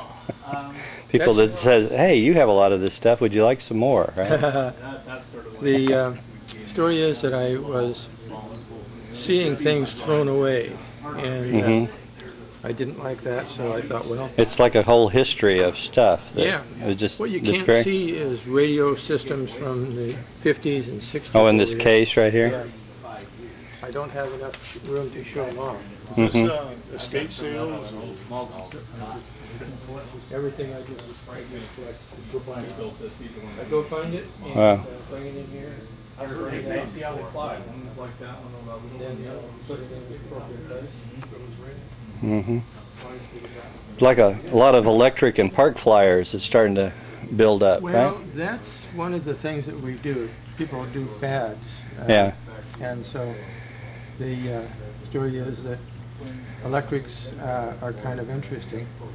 There's a, you know what the Hornet was? No, not really. The Hornet was a A.J. Walker airplane. That, oh, you're okay. The original Hornet, right? So what we did was to double the size of it.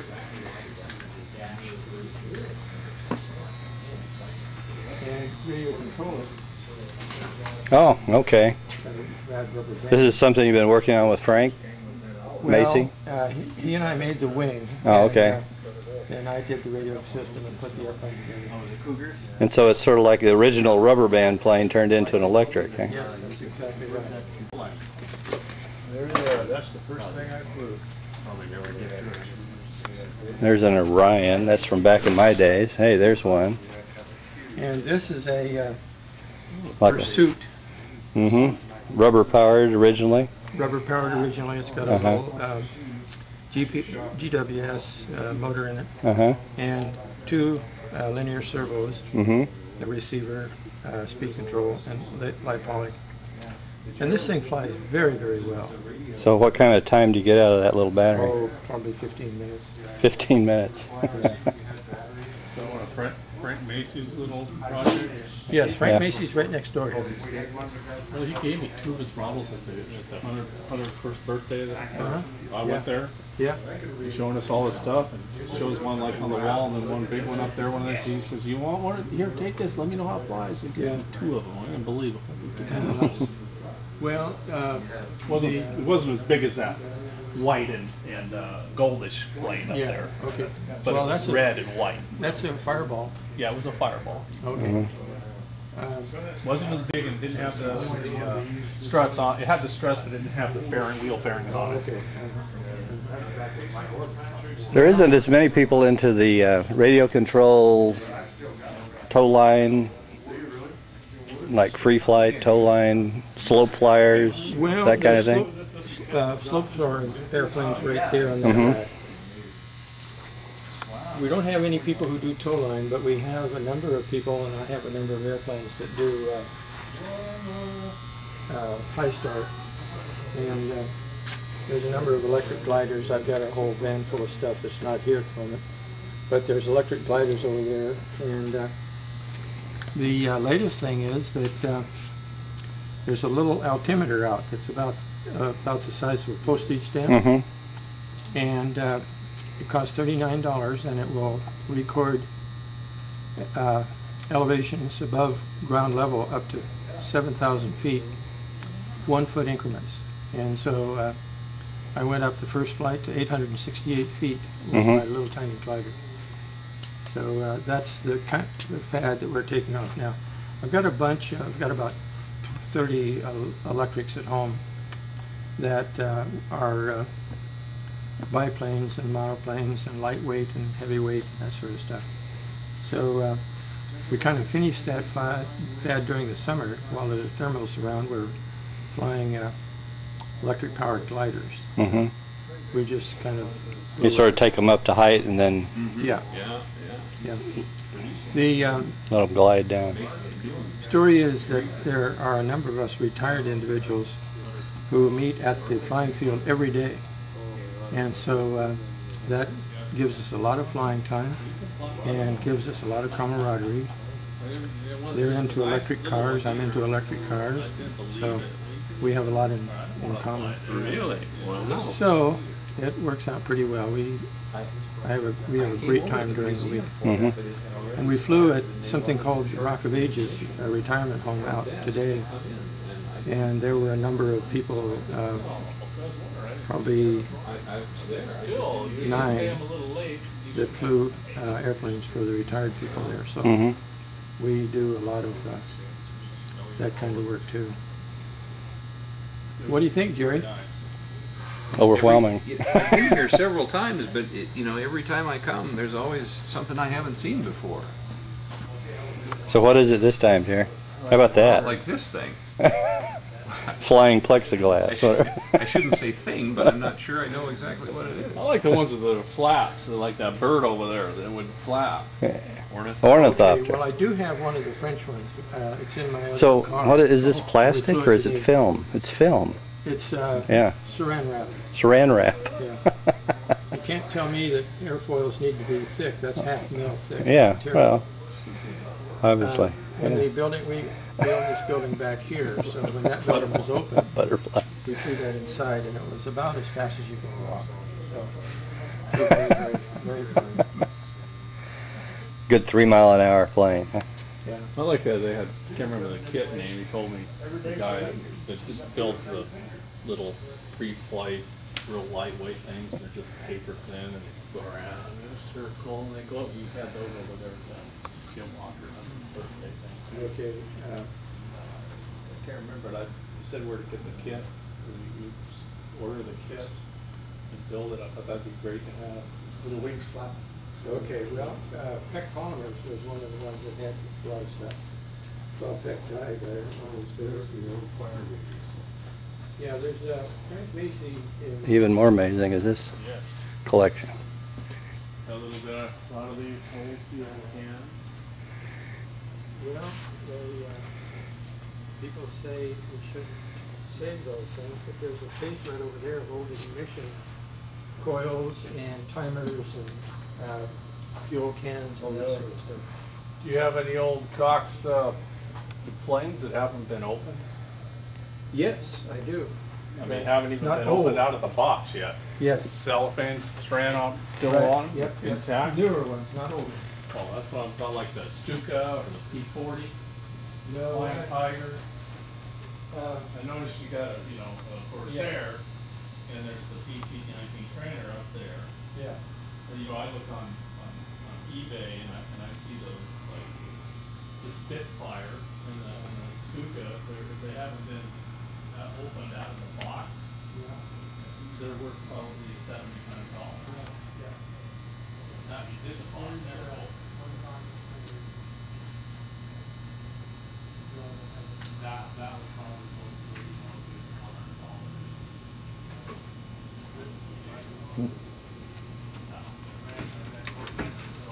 $100. That's cool. And here it is. This is like the first radio control. Look at the engine on that thing. It's got a twin prop, counter-rotating. And there's the plane that's in this. No wing. Where's the wing? Notice the props are different with the blades. Different pitches? Yeah, they are different, aren't they? Different. They're probably hand carved, aren't they?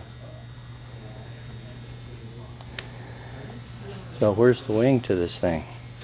One right there. Oh, there it is. It's back here on the wall. There isn't room in here to hang this thing up, is there? Not a lot of rear engine. Looks like it isn't completely restored yet. Yeah, that's the old tail section back in the back. Looks like it, yeah. And then they've rebuilt it. I wonder if they've flown it. Here we got an engine collection. The engines just keep going. Just engines and engines and engines. Some good K&B stuff here. Foxes. Fox 25, Fox 35s, Enyas. I think John Hall had every Fox that was made. Here's some more engine collection, right? Scale. Not too awfully big ones. Twins, Oryx. I'm sure you don't want to give it all away to them, but They don't have any room either. they don't have a lot of room over there. ONRs. That was made in Portland by one of the people who was working with McCoy engines. Yeah. McCoy 35. Right here. Good redhead.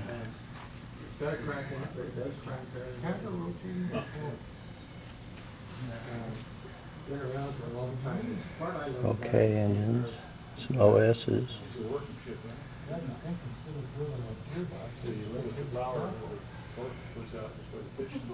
think that you tended to limit torque that way. Well, yeah. Well, this wasn't a target drone. Yeah, a lot of Cox planes, engines here, yeah. Well, there's also a lot of, it started in the alphabet, and here they give you. Little hand-launched glider collection. Things in there that should be. You got to step over everything. Yeah. There was a gal that was translating Al Culver's notes for the Propeller Blue Angels. That's a good model airplane name. Al Culver? Al Culver. He's District 11 okay. over in Wilder. Oh, okay. But he was in Pocatello at the time, so he'd scribble out in the notes, and the secretary gal would just type it up and stuff for the newsletter. She couldn't read his writing, and she converted. She didn't understand what hand launch glider was. So it came out hard launch slide. Hard launch slide. Hard launch slide. So that's hand launch glider. Yeah. Now I've got video of that hand launch you guys carry around. Oh yeah. Remember that one that our 6-minute flight? Oh yeah. That was spectacular. And it didn't land but 75 yards from where we chucked it. Exactly. That's rare. In fact, that whole flight was grossly rare. Super Tigers, here we go. Now we're talking. I used to run those turkeys. That guy down here? Yeah. X40. Rear exhaust. Yeah, the rear exhaust. Yeah, and it was your choice of the earlier versions were 2-piece cases and the later versions were 1-piece. Now Walt Reese always liked the 2-piece, but to me the 1-piece was a lot easier to manage. But Walt liked the diddle a lot. There's a Weber. G40 rear intake. Very cool. They don't have the good old Super Tiger light case. Shoot, we got stuff that they don't have here. Oh, very likely. Very likely. In fact, we're still I running doubt it. It's really hard to put away wet there, I'll tell you. Here you go. Here's some Cox engines that have seen wars. Speaking about rode hard. Pieces. Pieces, pieces, pieces everywhere. Here we are. Here's all the Cox family, right? Golden Bees. Well, it was Oh yeah. I haven't seen any 15s.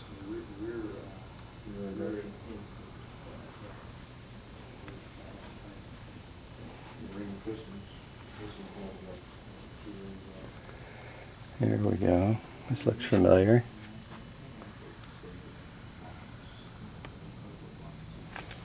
There's a Super Tiger light case. In another lifetime, it was a radio control engine. Oh, yeah.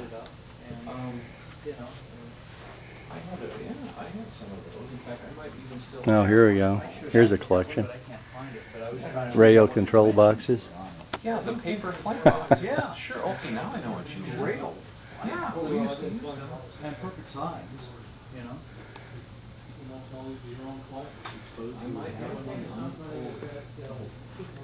Mostly, I just like to find out the dimensions. You got one full up. Well, the compartments were just exactly the size. Yeah, dry cell, but they were. Here you go. Here's what I need. Need one of these to store all my wood in. Patra balsa wood. There's a case for using something other than plastic control harness. Right. Oops. Oops. Broke. Nice light control rod though. Too light. Carbon fiber.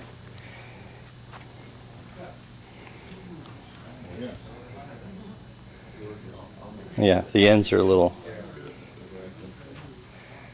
I don't know. There's an interesting plane. I'll make a stunt plane out of this.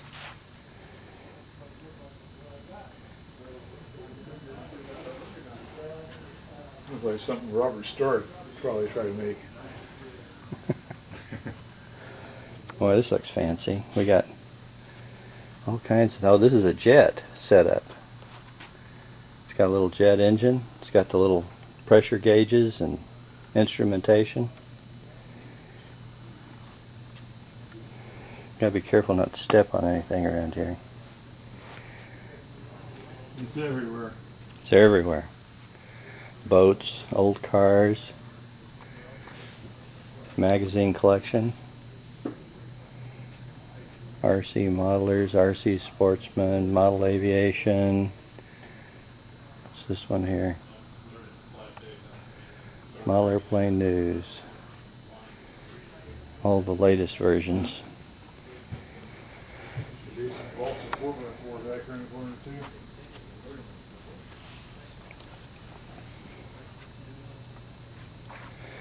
See where he's got his flying models. American Modeler, 60s and 70s, that's about what I have.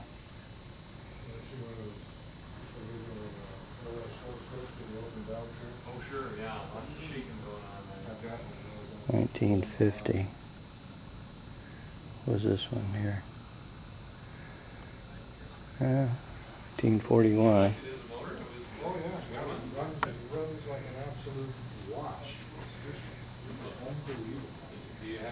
Used flying boat.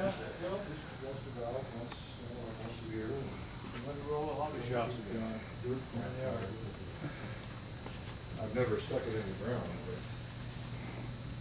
but I sure love the way it runs. Here we go.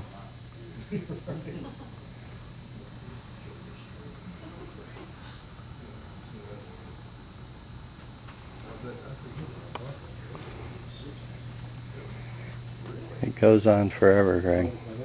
It's never run. I'm thinking, geez, you know, you just think of what my kids and family going to do with this when I'm gone, you know. I like this. Here's a good display. Yeah, early days. The early days of radio control. I have no idea. Tubes, you know. Yeah, tubes. Yeah. Then you look at these boxes and look at them boxes. 5-pound receivers and transmitters. Yeah, right. That was some of the first radio control equipment. Yeah. Yeah. You have to carry along a trailer just to haul your electronics with you. And then we got this stuff that they, little electric stuff that they stick on a glider, and then we've got some control line stuff back here. Yeah. 888. That's It's an oldie. Little Outlaw. It's not a plane. Cecil Mead's number, isn't it? Probably is. Well, he's got one over. I don't know. That's Yeah, doesn't it say Cecil on that yeah, tag? It does. Yeah, it does.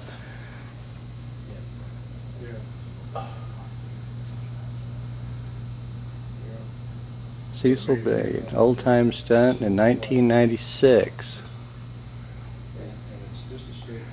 Little Outlaw. This is the Deluxe Firecat. That's pretty little plane. Yeah. What does it say on here? Yeah, but they're tracking a whole lot more horsepower from it now. So Spoofy for Jim Walker.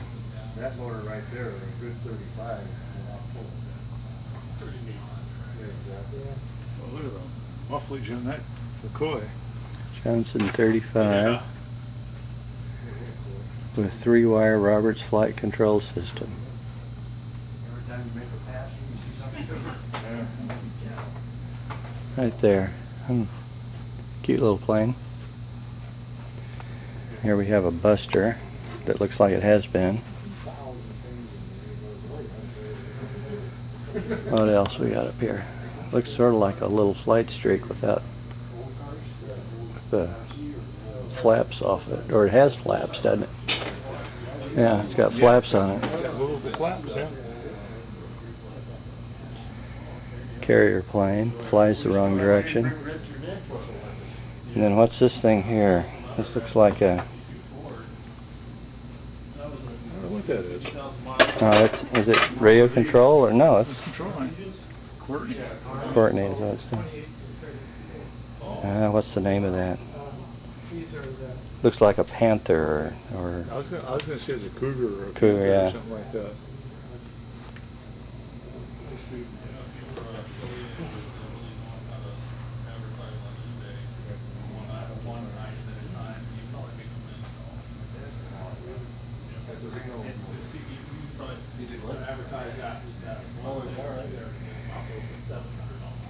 all these kits over here.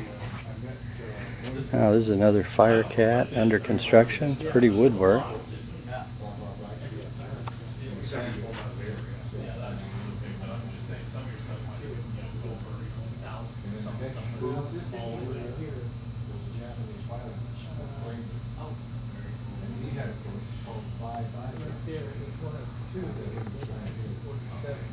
They were there to color it.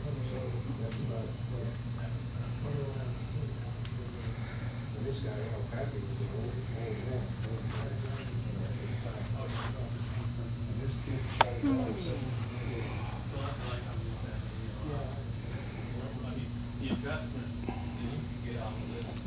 There's the Misbehave. Berkeley. Black Hawk Models. Baby Fireball.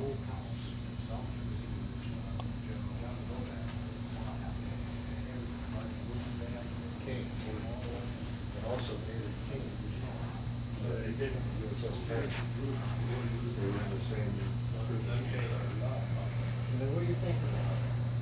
When he went to the UW. Yes, right. What do you think about them refusing to build a monument to him because he served people? Well, There's the whipsaw. Remember that? Combat stunt control line. no, I won't say that, but it does make you. And on top of it, the bit that Challenger.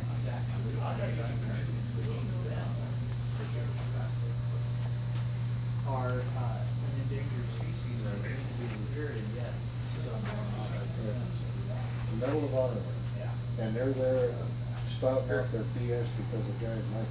Apparently no one was Oh, is that right? Oh, no.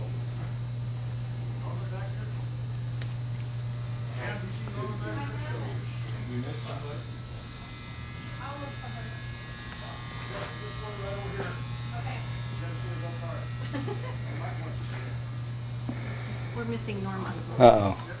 Got lost? Oh, she's up there. Oh, she was in the car. If I go out, can I get back in? Yes, I think so.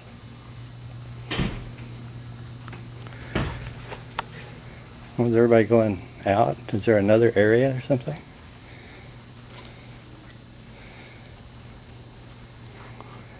Got little ground effect machines.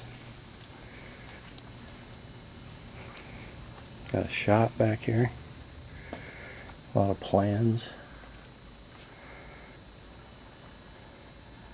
This is where batteries go to die. Come down here and hang out on this workbench and never get charged up. It's sort of sad, you know. A few radio control boxes. This is what you need to have on your workbench.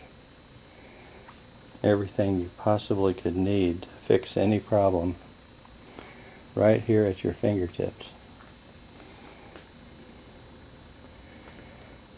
You never know. Uh-oh, look at this. Monocoat supply. Never can have enough monocoat.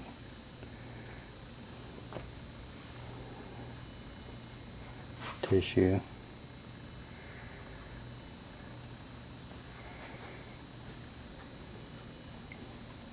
Even got a bench plotter. What they do with that? Draw plans. Oh, there had to be a prop collection somewhere. Look at this.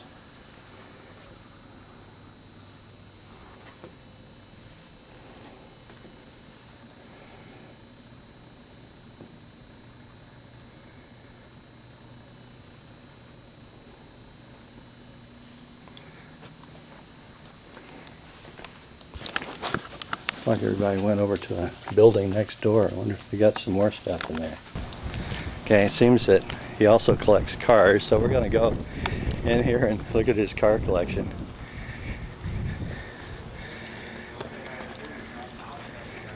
Ah, okay. Yeah.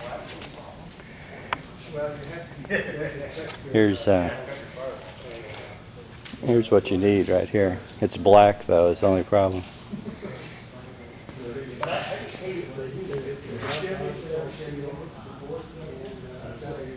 IJKMNO, I love it.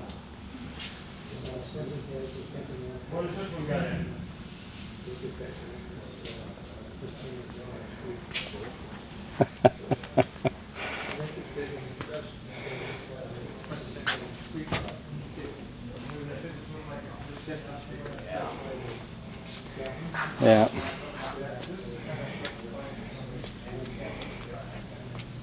Louvers in the rear.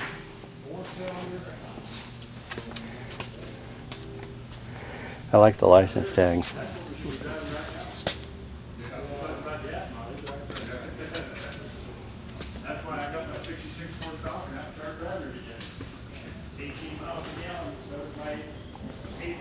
That's what you need. You need the logos on the back end of the plane.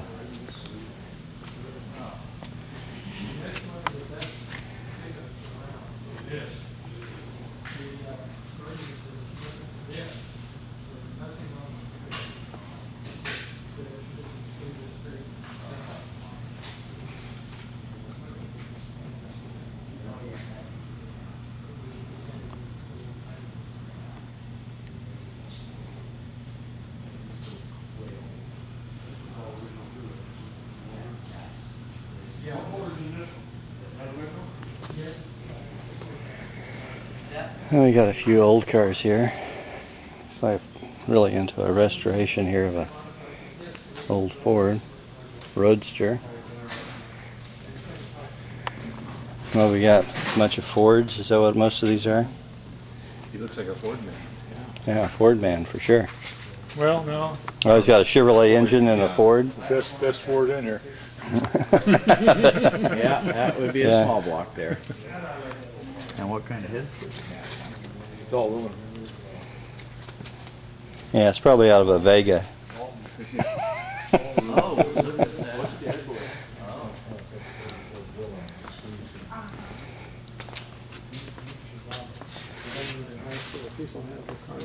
Is that right? It'll smell it up a little bit, but I'll start it for you. 868, huh? Yep. License plate, 868. Yeah.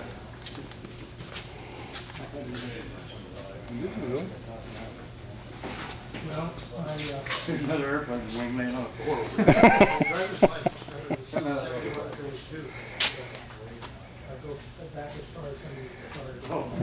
We have pterodactyls over here. Tiki lamps, if you ever need any. Looks like stuff for paper racks or something.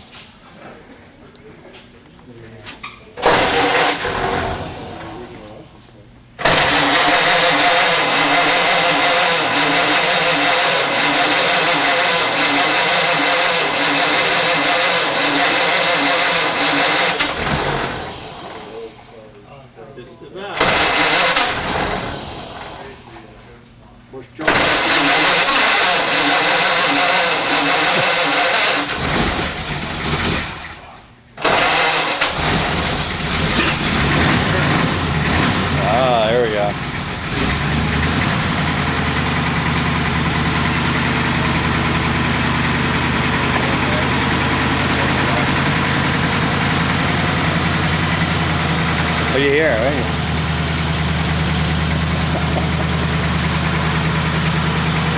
It smells like the old car. Yeah, that good old burnt motor oil smell. Yeah. Back here on the wall. We're airplanes. I like that way Leo's doing. Yeah. You hear that thing? Here we go. We have an electric bicycle. Yeah. Yeah. Never know when you might need one of those. Yeah.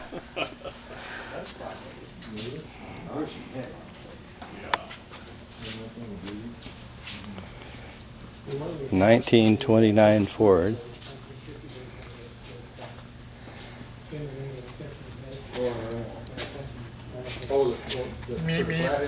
Ah, the smell of carbon dioxide and uncombusted fuels adding to the green, yeah, hydrocarbons.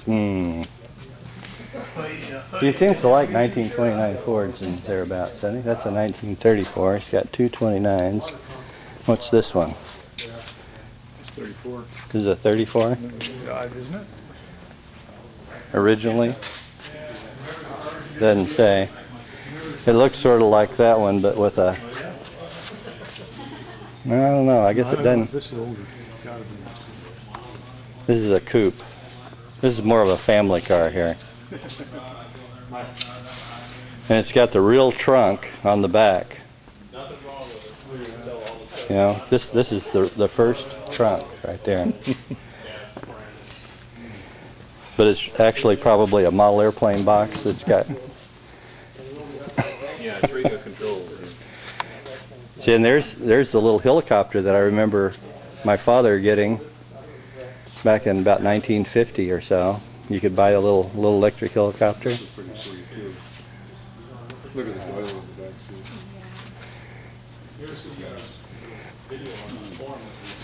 Yeah, this is nice. You remember that? You remember the feeling of that seat? Well, that mohair seats, remember? Oh, mohair. You remember those?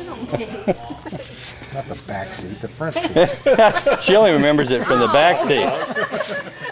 Yes, it's that back seat. Yeah. Oh, yeah, that scratchy stuff. I remember that. Yeah, that left those burns on your bottom. Your elbows. Your elbows. That's a nice car. What, the Ford? And what's your connection to these models, American Juniors and that sort of thing? Okay. Well, my name is Frank Macy. Yeah. I'm a historian, self-appointed historian of American Junior aircraft and the history of its founder, Jim Walker. And American Junior was a world-famous manufacturer of model airplanes. And it goes way back to the 20s when Jim started in Portland, Oregon. And I think probably the thing that they became most famous for was the fact that he developed the ready-to-fly concept for model aviation. And I've got a couple of samples of the ready-to-fly models over here if we could take a peek at them. Probably the most famous one was the one that was a propeller-driven airplane that you would wind up to the point that it would take off by itself. It was famous for that. Now you could hand launch them or... ROG. Yep. Jim was the one that pioneered this, starting in 1925. One of the most successful things about the American Junior airplanes was that Jim pioneered the airfoil and the dihedral of these wings, and that made them very flyable. Even today, a lot of the models do not have the airfoil and the dihedral. And but these do, and we're doing it again to make them flyable. And I don't know whether you can catch this. Oh yeah, I can do it. You don't have to launch them. You could put them on the floor and they would take off by themselves. So let's try that. Okay. I'll come over here and maybe off a table or something. Well, or off the floor. Or off the floor would be great. Yeah. Yeah, you can do it off the floor. Okay, we'll do that. We don't wind it very much because it doesn't need it, but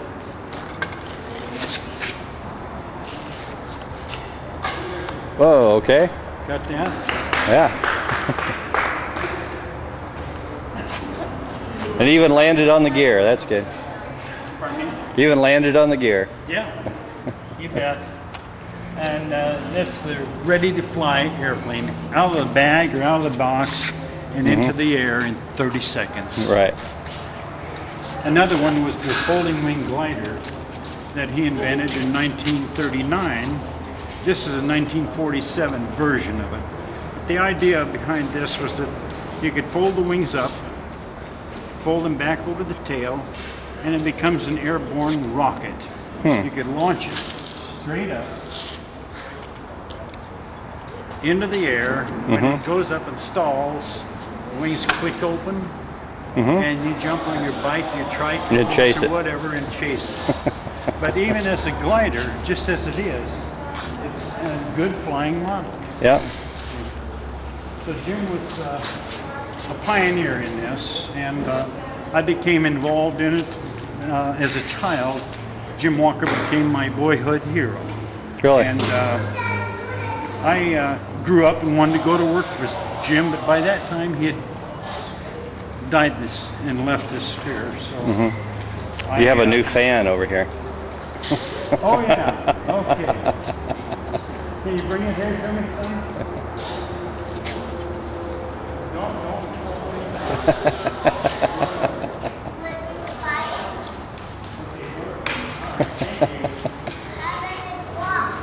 Survived it. It survived it. How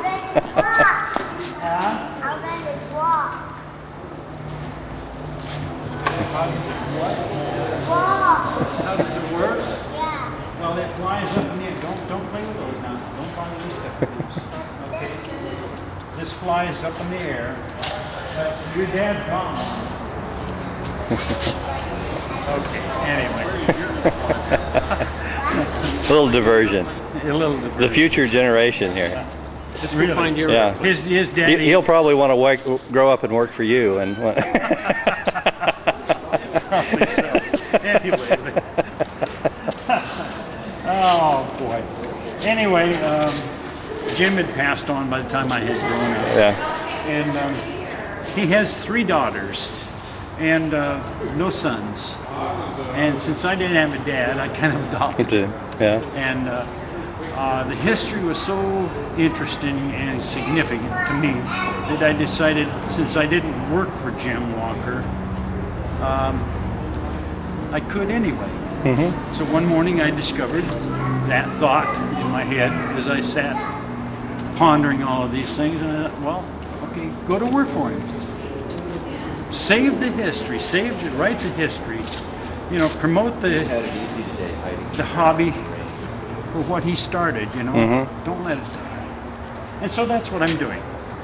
And manufacturing these airplanes again, these Hornets, manufacturing it again for this generation, and mostly for the adult generation that flew them when they were kids too. Yeah. Right? Yeah. And so I get a lot of letters from these guys. I had this when I was young, and I want to get it for my grandkids. You know, or we flew these things by the jillions when we were kids back when. But I want to bring them back and bring them out and share them with the grandkids again. You know, you can talk about it all day long, but until they see it, you know, it's just a grandpa talking again. You know. So anyway, well, we're doing that. We've got T-shirts. Yeah. Okay. With the airplanes on there. We've got, and this is all. So you've, in a sense, you revived the company, or did you take over the company name, or? I bought the trademarks. Okay. The trademark rights and the manufacturing rights. Okay. So I have the trademark. Okay. Did you get any of the equipment and things like that? No, none of the original equipment was. It was all salvaged out. Okay. I had the privilege, though, Bruce, of interviewing many of the people that worked for Jim Walker. for American Junior during the 30s, 40s, and 50s. Now they're most deceased. But I interviewed so many of those people through those years, and they told me how to do things, and how to fly this and how to fly that, how to make the tooling for this. None of the original tooling existed.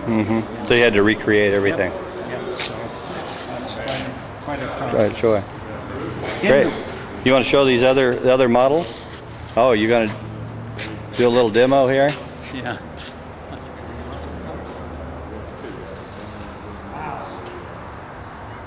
Yeah, it goes upstairs.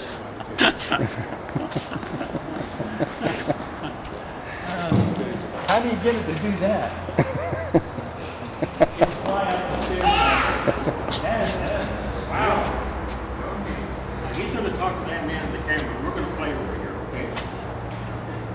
Yeah, we're going to get some pictures of it.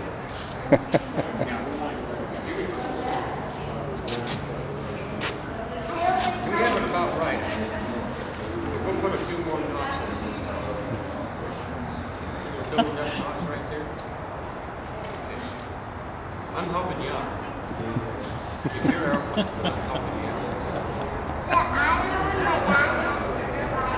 Yeah. Wonder who's having more fun. I know. That's always the question. Some of these guys I send the order to said, now you gotta promise me that you'll let the kids fly them once in a while. Once you get them, right? Yeah. Here it goes. Oh, it made it around the corner. Oh, look at that. Wow. Oh, and into the barrier. Great. He's a smart kid. Yeah. We're flying the airplane. This is Daddy.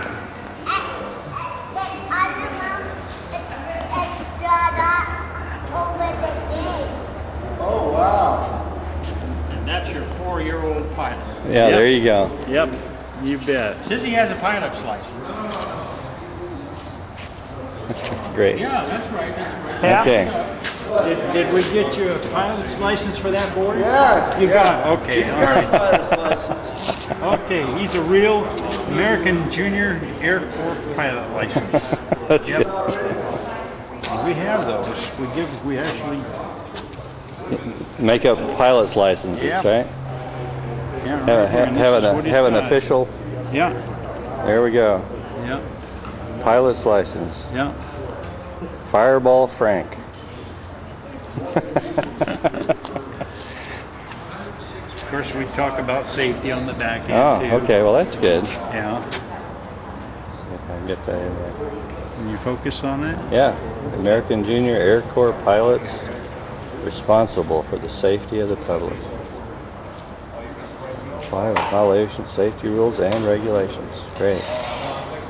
Always good to cover that. You bet. Yeah. So you want to tell me about some of these other models here? In the history of studying and researching American Junior, some of the history involved other model manufacturers. And one of them was a gentleman by the name of Robert Smurthwaite. James Robert Smurthwaite. Bob designed a lot of the airplanes for American Junior over the years, and this is one of the planes that he designed. This one here is known as the American Junior Firecat, AJ Firecat. It was a Bob Smurthwaite design. Bob founded and operated J. Roberts Model Manufacturing Company of Baker, Oregon, and he's part of the American Junior tradition. Bob manufactured different models, including the Firecat, but these were all products of his company.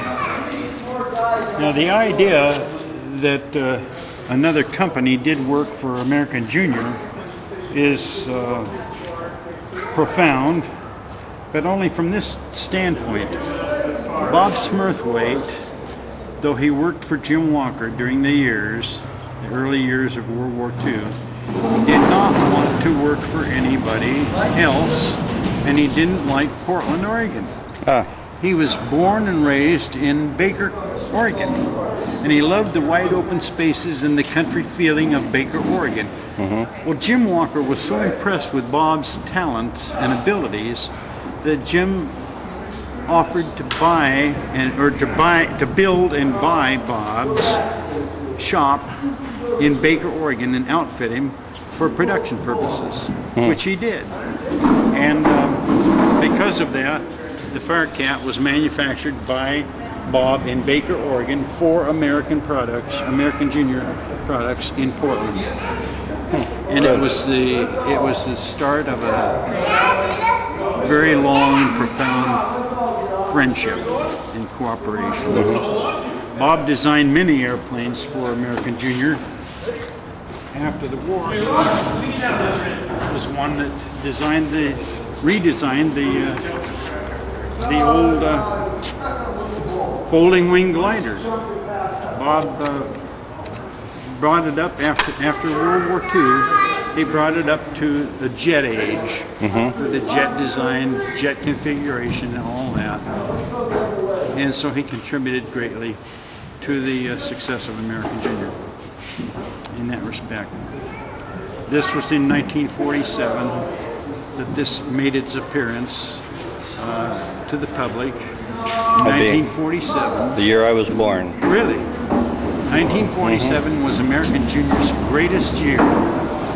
They had a production run of all of their airplanes, including the 404 and the little 10-cent 74 glider. They had a production run of that, which was a financial success for 1947. $17 million in sales. Wow, that'd be a lot for 1947. A lot of money. Yeah, exactly. Amazing. Yeah. Can you imagine that? $17 million. Yeah, in 1947 dollars. Yeah, that was their biggest year. After that, they slowly tapered off until Jim died in 1958. But Bob Smurthwaite was a big part of that story, and it was part of his success, part of his story that was the success of American Junior. Absolutely. Are there any stories behind these other models you have here? Yeah. Now this model here is a Bob Smurthwaite prototype that he owned and was going to produce. Now, was this his actual plane here? Yeah. Oh, yeah. This is his prototype. This is his prototype. Yes. Okay. Yes. And he wanted me to have it. His wife gave it to me after he had passed away. But this is for a Navy carrier. Yeah. Three-line throttle control. Yep. And the throttle control, flight control was the J. Roberts flight control was Bob Smurthwaite. Three-line control. So the people that are into Navy carrier flying or scale models today with a three-line control, old Bob Smurthwaite, a deep thanks. For the control system and the design. Exactly, because he developed it. And so this was developed for Navy carrier with the operating flaps. You know, when the engine throttled back, the flaps would drop down, and the plane would operate for its carrier landing.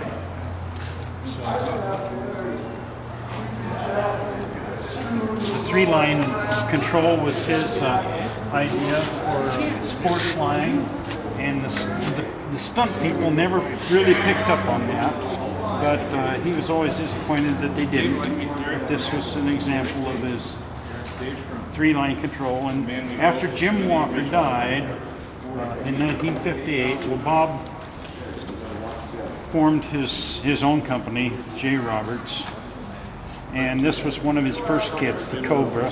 He produced 3 kits, the Cobra, the Sabre, and the Swift, all three-line control planes. Now this Cobra is a reproduction? No, this is a real one. Yeah, this is a real one that I restored. His that you restored? Yes. So this is one of his planes that you restored? Yeah. Okay. Yeah.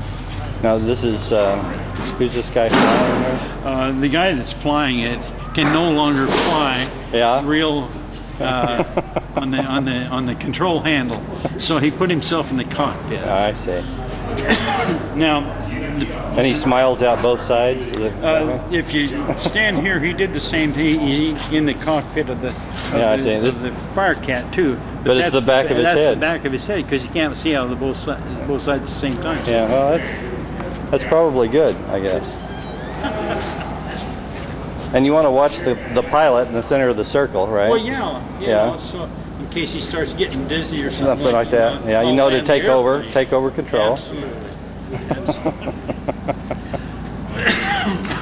One of Bob's most famous series of airplanes was when he changed from the flight control. He sold the J. Roberts company to another fella over in Idaho, and but he continued to make his own Navy carrier models, and he changed the company name to GS Products International. I don't know what the G stands for, but this S stands for Smurthwaite. Yeah. So it's GS Products, and he produced the Bearcat and the Marauder and several other kits. But the most famous was the F8 Bearcat. That's a sample of. But basically, that's a quick. I've seen this movie before. Of some of his major stuff. Yeah. Now, this plane, is this a restored model or is that a? No, this is an actual. Yeah. Now he made a radio control line of models under the name of Jim Roberts Flying Models, but I don't have any of those here with me. But it was for the radio control people, and this is all the control I do.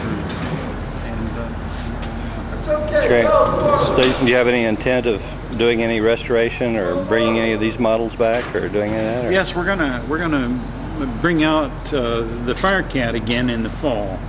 This year, this fall. We're in the process of producing this kit, getting the tooling ready now. It's going to be ready sometime in September or October. So we're looking forward to it.